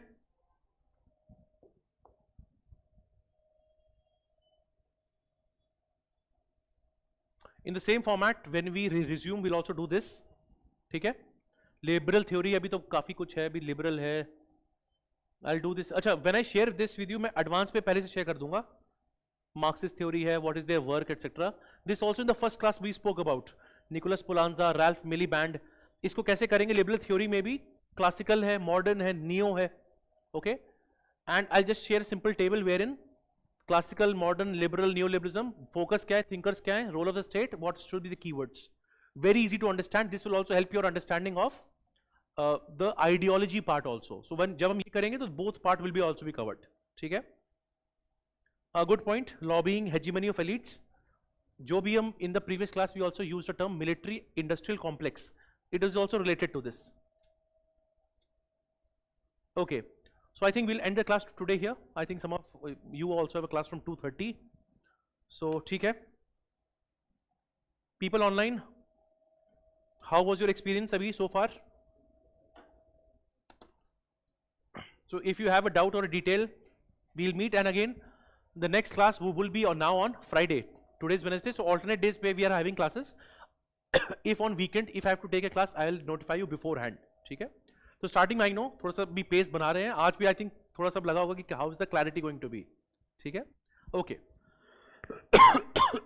Okay, if there's a doubt for the people online, I am here for a moment. Additionally, if somebody has a specific issue with the optional, particularly for the upcoming mains, we can discuss on that even one-on-one. I've already shared my number. You can also reach out if you want to visit offline or online. That is absolutely fine. If there is no doubt at this point of time, and then I'll take your leave. ठीक है?